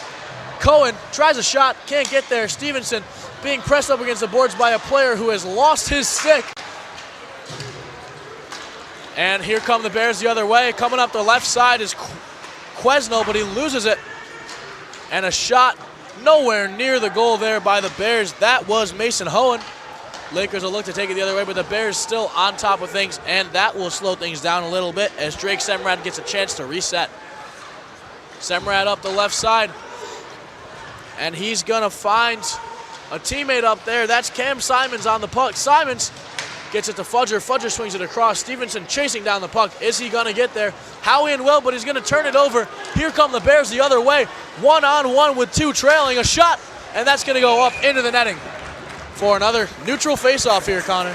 And that's a great job by Drake Semrad of just getting his stick in the way there and really giving Potsdam nowhere to shoot that puck and forcing that to be deflected into the netting. Great job of defense there from Semrad. Yeah, Connor, and this face-off is going to be between Perrant and Grenier. Grenier and Perrant have been going at it all night long, and it's been a great matchup to watch. Bears are going to win this face and get possession, but they'll lose it pretty quickly here. And they're going to get it right back. Loran swings it in from deep, just trying to get pucks in deep at this point, like I said before the game, Connor. But nothing is really working for them as far as an offensive attack goes. And here come the Lakers the other way. That one gets chipped up by Gato. Gato loses it, but he's back. A stick goes flying. And the Lakers behind the net now lose that one once again. Stick gets picked back up by Michael Campbell. And Campbell wastes no time getting back into play. And a shot for the Lakers deflected. That one, again, Connor, that's the closest puck that's been to us. That's the fifth puck that's flown in the stands. Fourth one in this section right next to us here. Yeah, and that one was just about 3 seats away from the Steve Levy press box. I mean, oh my goodness. And Connor, I think if one more puck comes flying, they've kind of been moving towards us slowly and slowly. That one down there, I think that's an outlier, but I think the next one might get to us. And a shot here from the Lakers, stopped up pretty easily by the Bears, who've got 4 defenders right in the middle there. But the Bears trying to get an attack going here, and this could be the one, Connor. Here they come, a shot saved by Milberg. And Payon clears that one out just a little bit. Still in the Lakers' defensive zone, though. And the Lakers playing some defense here. Coming up the right side of the ice with the puck is Ryan Burke. Burke loses it. Blanchard hits it up to the corner. And that one's going to go all the way back. Lakers are going to take their time on this one as the Bears are bringing in a whole new line here. On the puck is Grenier. Grenier finds McQuaid. McQuaid with a little backhanded pass across the ice to Mikey Ergo. Mikey Ergo chasing it down. And let's see, will he put a body? Yes, he will. Mike Ergo puts another body out there on the ice. And the Lakers coming down the left side now is Drake Semrad. Semrad through 1, through 2. Hand goes up in the air, and the official's going to get the Potsdam Bears on a penalty. So the Lakers will have another chance for a power play here, Connor. Yeah, and that's going to be 2 minutes for slashing now, as the Lakers will have another opportunity on the power play, as we are most certainly going to see that first power play unit headlined by the captain, Matt McQuain. Yeah, and Connor, that penalty was clearly out of frustration from Jack McCandless. I mean, you saw Mikey Ergo put him into the boards down behind their goal, and he came right back. He was like, you're not going to do that to me and get away with it. And he came up and did his slash. But, folks, we're going to take it down to our good friend Lucas McGarry on the sideline, who's waiting for us to go to him. So, Lucas, go for it. Guys, I don't think this whiteout weekend could not have gone any better for the Lakers. 10 goals in just 2 games. It doesn't get any better than that. The offense is clicking. They look insanely smooth. And then on defense in the crease, we have Brandon Milberg, who's allowed just 2 goals in those 2 games. This whole squad is looking fantastic this weekend, and it's very, very exciting for the future of this team. Guys, back to you. Yeah, Lucas, it's been absolutely electric here in the depth this weekend with both the men's team as well as the women's team earlier today. But the Lakers on the power play now, a shot deflected just over the goal and the Lakers will keep possession of it. But Ryan loses it, and a chance here for Blanchard and the Bears. Blanchard with a shot grabbed by Milberg. He's going to drop it behind the goal, and the Lakers will try one more time. 1:10 in the penalty, 8 minutes left in the period here. Gato skating up the right side, hoping to get a pass. That one's going to go all the way around the rink. Ergo puts it into the corner. Ergo finds Grenier with it. Grenier with the puck, carrying across the top. Over to Baker. Baker loses it, and another offsides, Connor. Just a mental error. Yeah, and that's just kind of been the story of the majority of these Oswego power plays. They're 1 for 3 on the day. This is their 4th power play. And honestly, the story of this first line, in my opinion, other than the fact that head coach Ed Gosa continues to keep them in repeatedly, is the little bit of miscommunication. Yeah, Connor, and it's certainly something the team may be working on in this coming week. Yeah, 100%. I mean, obviously, you're up 5-1. You're dominating in shots on goal. It's not something you're overly concerned about at this point, but heading into future games against much more competitive teams, obviously, you want to be converting at a little better rate on your power play. Yeah, Connor, you're absolutely right on that one, but this face is going to be Grenier and Watson as we wait for the official signal and the puck to drop. And Bala talking to Grenier, letting him know what he should do on this face-off. Lakers still with 52 seconds in this power play. And here we go, folks. That one's going to go to the Bears, and the Bears are going to send that one flying all the way down to Brandon Milberg. Milberg lets Bala come collect, and here comes that flying V we saw earlier, Connor. Down the right side, Ergo.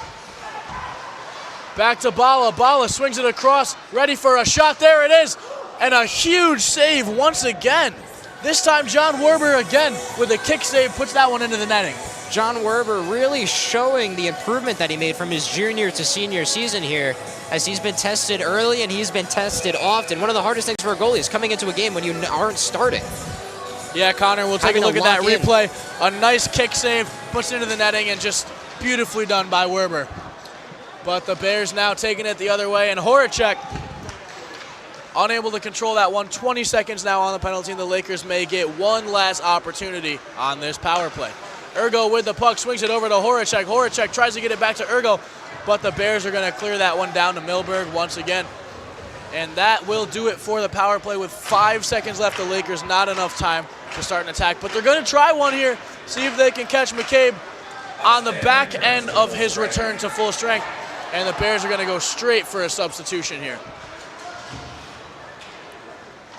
And the Lakers lose it in the Bears defensive zone. Bears swing it across the other way. Semrad holds him up. And Semrad's arm stuck between the stick of Perrant. Perrant around the left side now. Perrant behind the goal and pressed up by 2 Oswego players on the boards. And Lakers are going to take this one the other way once again. Here comes Colin, Vassallo, and Cohen. Cohen comes out for Stevenson. Vassallo stays in. And the Bears are going to swing this one back the other way, but not for long because Drake, Semrad bringing it back the other way. Seamus Stevenson in the middle with him. Semrad wants to take this one alone, but there's nothing there for him to do, and now he's 2-on-1 against the boards. They're going to get that one over to Delbert Wood. Wood and Stevenson going at it on the boards. And Mason Hohen comes in to collect that puck. This one goes flying down to Brandon Milberg. Milberg with a bit of time. Semrad's going to collect this one, swing it across the back, and the Lakers will start again. And a nice little dummy play there. Stevenson lets that one go through his legs. Gato looks for Stevenson. Going to swing it across to the other side. A chance for the Lakers here. A shot and no good for the Lakers. The Bears are going to take it back the other way one more time. And a huge hit by Cam Simons, taking out Delbert Wood. Delbert Wood on the puck now. Coming to the left side off the glass. And somehow gets through 4 or 5 players, and a chance for the Bears here. Owen Watson, and a shot. Oh, Lakers lucky to get away with that one. And after the play, we've got a player down behind the net. And Owen Watson, with some words for him, takes his stick out of his hands and just runs off the ice, skates off the ice. And a shot for the Lakers, saved again by Werber. And the Bears bringing it back the other way here now. Up the right side is Hall. Hall tries to go through the Oswego defense, is not able to do so, and it's going to be Ryan Burke on the puck for the Lakers now. And Josh Simpson with it, just waiting for some Lakers to come along with him and start this attack. And the Lakers get past one, get past two. That's Horacek. Horacek goes past the third. And behind the net now is McQuaid. McQuaid pressed up against the boards is going to come over to Simpson on the right side. Simpson's going to swing it back. A shot for Payon. Deflected by Werber, but Lakers still with the puck. And another shot here, maybe. Going to come back to Payon. Payon bring it in. Another shot, and that one's going to go behind the net. But Simpson's here to keep the puck in possession of the Lakers. And Simpson will look to find no one yet. He's going to carry it, take it to Ergo. Ergo swings it up the right side to McQuaid. McQuaid collects it in the corner, and McQuaid probably going to get pressed up against the boards one more time here, but Ergo takes it away. Payon with a shot, a nice block, and another shot for the Lakers. Another shot wide of the goal. That is a huge missed opportunity there, Connor. And the Lakers continuing here now, still with the puck, but losing it, as that is Jonathan Balla, who's not able to hold on to the puck there. It's going to go over to Justin Ryan for the Lakers to get possession back pretty quickly behind their goal. Payon up the right side to Cohen. Cohen chips it way up in the air, and that one's going to go all the way back. Lakers able to get on it, though, again. It's Justin Ryan battling for that puck every chance he gets. Here's Doert Wood.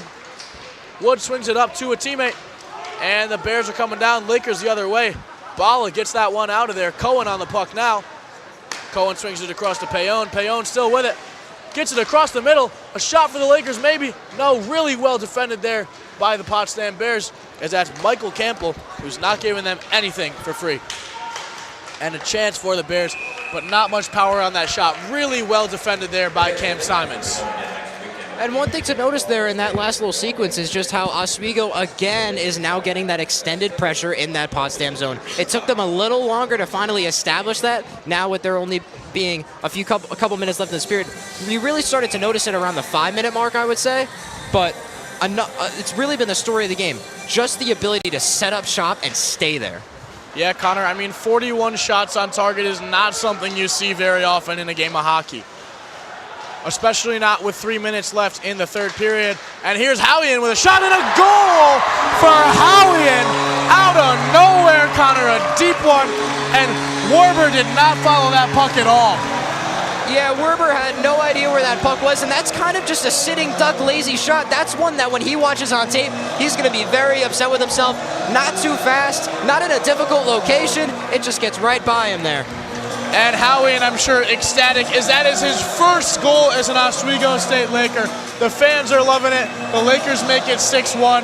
The crowd is dancing, and it's a great night to be an Oswego State Laker fan. And if you're a Potsdam Bear fan, well, I'm sorry to hear that, folks. But here come the Bears down the left side. And the Lakers trying to get this puck out of harm's way. It's Brett Fudger on it right now, as once again the Oswego fans are berating the Potsdam goaltender. But a chance for the Lakers again, a shot. And is that one in? No, it's on the outside of the netting. And officials have stopped play. Let's see what they say. I believe we have an instant replay here somewhere, I'm sure. Just give us one moment. And the officials need some time to discuss, but let's watch it back. And folks, I don't think that one's in the net. It looks like it's on the backside, but really, really hard to say from our angle. Yeah, I think the referees got it right on that call on the ice, and now we're just going to have an offensive zone faceoff on the right faceoff circle for these Oswego Lakers. Yeah, and the faceoff will go to the Potsdam Bears, who will collect it behind their own net and try to get it up the ice. It's going to go right past Milberg and settle in Oswego's defensive corner. And the Lakers carrying out the left side, try swinging across the middle. Nothing there. Simpson gets it on the right now. He's going to chip it across the back. And Lakers up the left side once again, as that's Baker. Baker gets it all the way up to Grenier. Grenier with a chance across the middle. A shot for the Lakers and saved by Werber. Still a dangerous spot if you're the Potsdam Bears here, though. You want to get this puck out and get it up into Oswego's offensive end, as there's Simpson trying to swing it in again. And a third shot. This time Werber collects it wisely to give his team a break. And here again, this extended zone pressure from multiple different lines of the Oswego Lakers. Excuse me. It's not just been one matchup. And that's something that's really big in the sport of hockey. Normally, when you're the home team, you kind of have this one line matchup that you prefer. You want your top guys on there. But Oswego being able to do that with all four of their lines today is truly remarkable. Yeah, Connor, a really, really strong performance from the Lakers. And they've just, we've said it so many times, but they have dominated this Potsdam Bears team. And the Lakers back on defense here now, as it's Garrett McCabe and Nico Payon going at it. And the Lakers in the backside now trying to get this puck out, and they will. Up the left comes Jesse Horacek. Horacek looking to tack on one more for the Lakers, and a shot saved this time by Werber, and it'll go into the netting for another face-off. And I know we've mentioned one Disney hockey film earlier with the Mighty Ducks whenever the Lakers were on the power play, but I mean, if Potsdam has any chance of even making this game a little more respectable, they're going to need a miracle on ice, and I'll tell you one thing, Herb Brooks certainly ain't walking through those doors to coach this team. Yeah, Connor, and I gotta ask, we're talking about Disney movies, I guess. What is your favorite Disney movie? Oh, that's a tough one. Do you consider Star Wars Disney? Is it on Disney Plus? Yes. I'll give it to you. Okay, I gotta go with Episode 3, Revenge of the Sith. I'm gonna go with The Hunchback of Notre Dame. I love Quasimodo, man. What can I say? Well, folks, back onto the ice now. We're done talking about Disney movies. Here come the Lakers. Up the right side is Ryan. Ryan chips it up and grabbed pretty easily by Werber. With 43.9 seconds left on the clock, the Lakers have all but won this game. And you can see it in the crowd, you can see it in the players. They're excited, they're happy, and they're ready for this game to be over. Yeah, no, the atmosphere of the Deb is one that wants to celebrate here with only 43.9 seconds left. They're anxiously awaiting for this final minute to tick away. And the Lakers and Bears still going at it down on the ice. As this one will come over to Howian. Howian up to Semrad. Semrad loses it in the corner, but Cohen's going to battle for it for him. Cohen and Burke both going at it down here in the corner against Salas. And a 3-on-2 here. Lakers just going to try and pin it up against the boards and run out this clock, Connor. But the Bears are going to get one more chance for an offensive opportunity. 3-on-3 with Watson. Wood unable to do anything with it, and the Lakers are going to hold this one in the corner and run out that clock. And with that, Connor, that will be the end of our game. The Oswego State Lakers top the Potsdam Bears 6-1, putting a beautiful conclusion on a perfect whiteout weekend here in Oswego, New York. Yeah, the Lakers will improve to 2-1 now on this season, but really the story of this weekend was just the dominance of both Oswego Lakers hockey teams. From the men to the women, both teams dominated not only their rival in Plattsburgh, but the men also coming back today on the second game of a back-to-back, proving their endurance, was ready for the test, and winning 6-1 and just dominating this entire game. Yeah, Connor, and 6 different goal scorers out there on the ice today. It's got to feel great for all those guys, being able to spread the puck, being able to score 6 goals on a SUNY conference rival. Yeah, and 6 goals, all scored by 6 different players. All of that depth scoring has got to be something that you're very confident in if you're the Oswego Lakers head coach, Ed Gosick. Yeah, Connor, well, the Plattsburgh Cardinals have absolutely demolished the Canton Kangaroos up in Plattsburgh. Yeah, 5-0 at the end of 3. Plattsburgh will walk away with a nice bounce-back win after losing a tough one, 5-1 last night to the Lakers. As far as Connor and I are aware, the Fredonia score is still 2-1 in favor of Fredonia over the Morrisville Mustangs. We're yet to get another update on that, and the SUNYAC hockey website is not updating, but it's been a great night here in Oswego. If you're a fan of the Lakers, what more could you be happy about? A perfect whiteout weekend, and what a matchup we had today, and what a performance by the Oswego State Lakers. I mean, let's just talk about these stats, Connor. 43 shots on goal to 16. 67 total shots to 32. I mean, the Lakers were just dominant today. Yeah, and I mean, when you have more face-offs won than you have shots on goal, I mean, how do you expect to win a game like that? Potsdam with 25 face-off wins. 16 shots on goal. Yeah, that'll do it for you, Connor. And again, the penalty minutes. Lakers only scored on 1 power play, but that you can't be doing that. I mean, 8 penalty minutes to the Lakers, 2. If it's like a lot of penalties in one game, I understand that. But if this is what we're going for, you can't have that many penalty minutes in a game like this. I agree with you 100%. And it's not just these penalties, and granted, Oswego only scored on 1 of them, but you are having to completely stop playing defense if you're the team that committed that penalty, and we saw that a lot from Potsdam today. Yeah, Connor, we're going to send it down to our main man, Lucas McGarry, who's on the sideline, on the ice for a post-game interview. Lucas, take it away. Thanks, Mike. Thanks, Connor. I am here with head coach, or assistant coach, John Whitelaw, and a grad of Oswego in 2013. He played 4 years on this team and was a captain. So, John, just first, an easy question. How's it feel to watch your squad pick up 2 huge wins this weekend? Oh, it's an awesome weekend. I mean, we're a young group. We've had some very close games here to start the season against some very high-end opponents, and just to see the guys get rewarded for all of their hard work here and get some W's, I think it's good and good for us going forward. And again, in the SUNY, that's a huge 4 points. So absolutely. Now, John, obviously you know how special this environment is. You played it as a player. Now, as a coach, how do you think, or how is it just experiencing this year after year, this amazing environment? Oh, it's the best. It's the best part of playing here. It's the best part of coaching here. Obviously, something we look forward to every single year. And when you come out in the win column both nights, it certainly makes it a lot better. But just happy to see our guys get to enjoy the moment, and certainly jealous. I wish I could be out there, but glad I can still participate in it with them. So yeah, I wish I could have seen you out there too.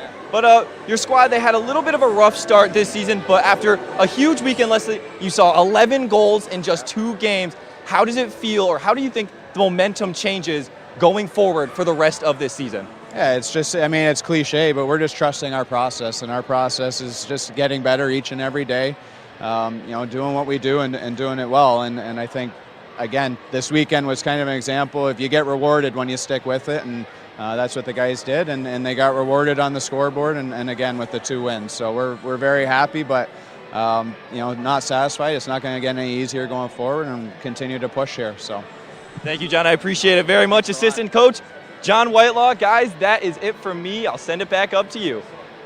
Thanks, Lucas. Thanks, Coach Whitelaw. A great game here today. And that's going to be all for myself, Mike Neckers, and my lovely counterpart, Connor Sangus.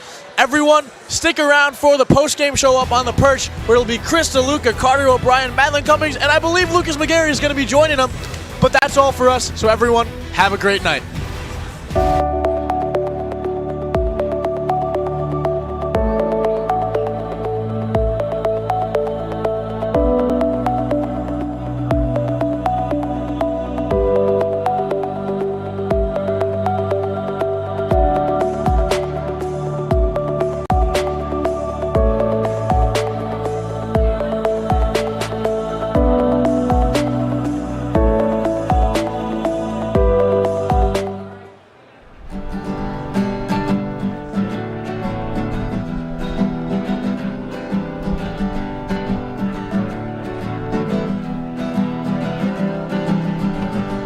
We're here for you, we're here for you. This is your channel 2. With sports and news and what to do, we're here for you. It's your TV, you're watching WTLP. Your TV, thanks for watching WTLP.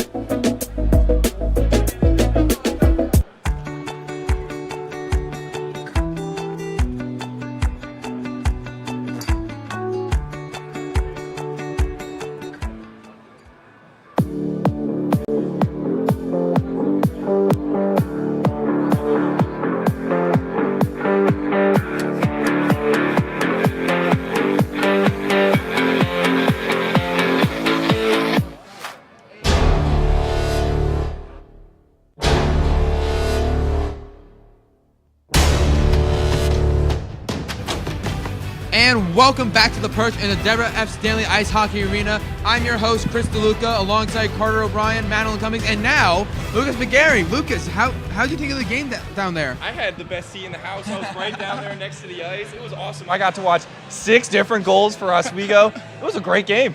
Listen, I think we kind of had the best seat in the house, just looking right over here, but we can debate it all night. I don't know. We'll talk about it later.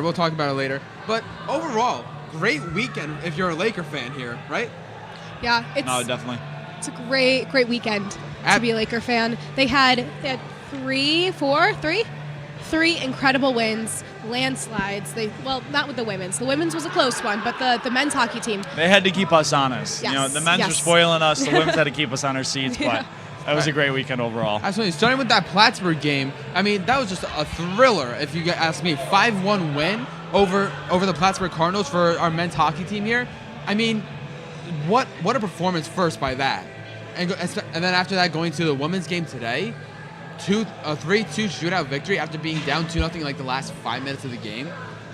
Thriller shootout. And now this game over here where Lakers won 6-1. I mean, overall, like, just so exciting if you're a Laker fan. Yeah, Chris, it was electric, both on and off the ice. The energy just in the arena was through the roof. No, I like it. I couldn't have had a better time this weekend, honestly. Just even from sitting up here, it was just amazing seeing this arena fill out, and you know, the fans come and just be as committed and excited as they were, and just really get this place rocking. And then, you know, you add that with a successful, execution by the Oswego Lakers, both last night and tonight. You know, 6-2, 6-1. This is nothing but a weekend to be happy about. And I hope that they, you know, they're going to go into a week having practices, games next weekend. They can feel really good this week going into those practices and those next games. And all 4 of us, sorry, Lucas. No, you're good. Go ahead. All 4 of us got to watch every single game. Yeah. Game. We were here for all Worked of the every games. game, yeah. It was just such an amazing journey to definitely. watch. No, it was the one thing that I just interviewed John Whitelaw down there, the assistant coach. The one thing that really stood out to me was that he said, got a lot of guys, we're having fun. I wish I was still out there. I was like, it makes sense. We've got such a great environment. He's a player there. And he talked to me, he's like, oh, dude, there's nothing better than this. It's literally just the whiteout, the fans here, the experience, the everything. It's just perfect. Especially in a game where you're just having that much fun, Oh too. my God, like, the yeah. boys were just buzzing the entire time. You can't just not miss that. Absolutely. And having, as you said, that welcoming experience and just having such a close-knit group, having so much fun, that really leads to better play, and it's just overall amazing. Yeah, I can't really say anything better than that, Chris. You are so eloquent with your words. I don't even want to take anything away from you. Great weekend. I loved this weekend. I had such a good time. I had such a good time working with everyone. It was awesome. I really don't have anything else to say. Whiteout is done, and I'm sad now. Absolutely. I mean, you guys were all like, I think you guys were all like on camera for all this. This is only the only one I'm on camera for, but even behind the scenes, on camera, it is. Right here. You were right here. I was right here for all 3 games. I did not move. I loved it. Hey, listen, that's always the funnest part about what we do here. So, and going into those goals for today, those 6 goals for the Lakers, unreal. I mean, it's, as you said, the entire game, Carter, grit.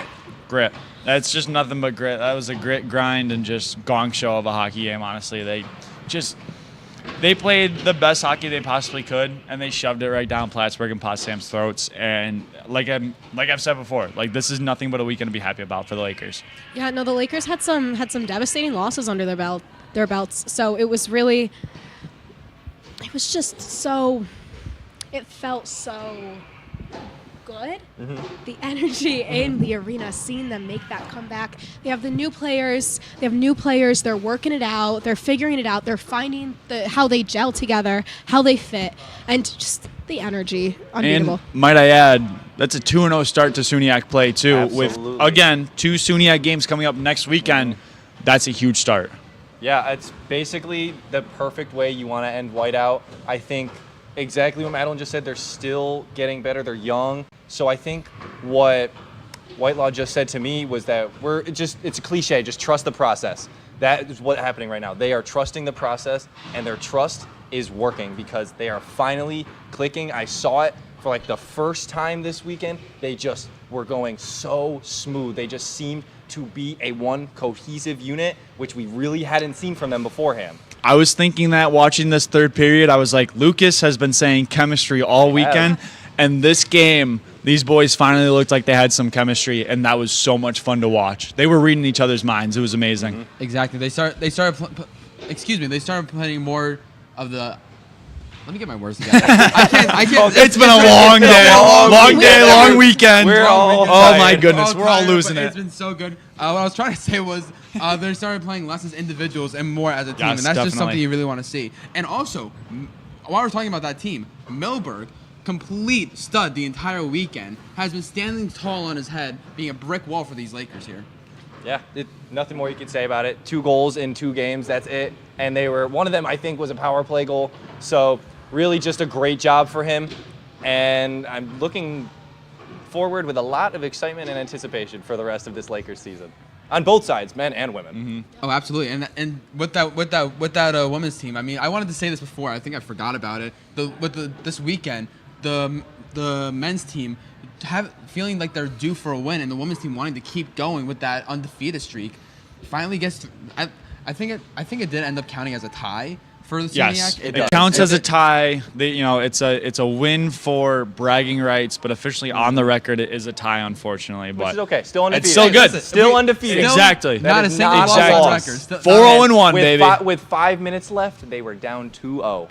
That's a gritty win. So that is a gritty win. Gritty Oswego hockey this weekend. I know, the craziest comeback I've ever seen. Absolutely, and for both games, the comeback win earlier today and this game, it's just been so physical. Like we keep talking about that here, but it's just chippy, getting the checks, going in deep, driving it to the other player. It's just unreal to watch. Chris, it's all about the physicality. It really is. Yeah, physicality will win you a SUNYAC and national championship. Absolutely, Lucas. I got nothing else. I'm so happy. This has been awesome. We're so happy and we're Geeking so over there. tired. It has been quite a time. But I think that's gonna do it here for our post-game show. I want to shout out loud and proud for our producer, Dylan Gilmore, our director, and everybody in the back room. Mike and Connor on the call, and Lucas sideline. These lovely people as on the Yeah, I don't get a name. Yeah, I'll give you. No, it's okay. I've been saying it all weekend anyway. Absolutely, and that's gonna do it for us here at the post-game show. Thank you for watching, and we will see you next time.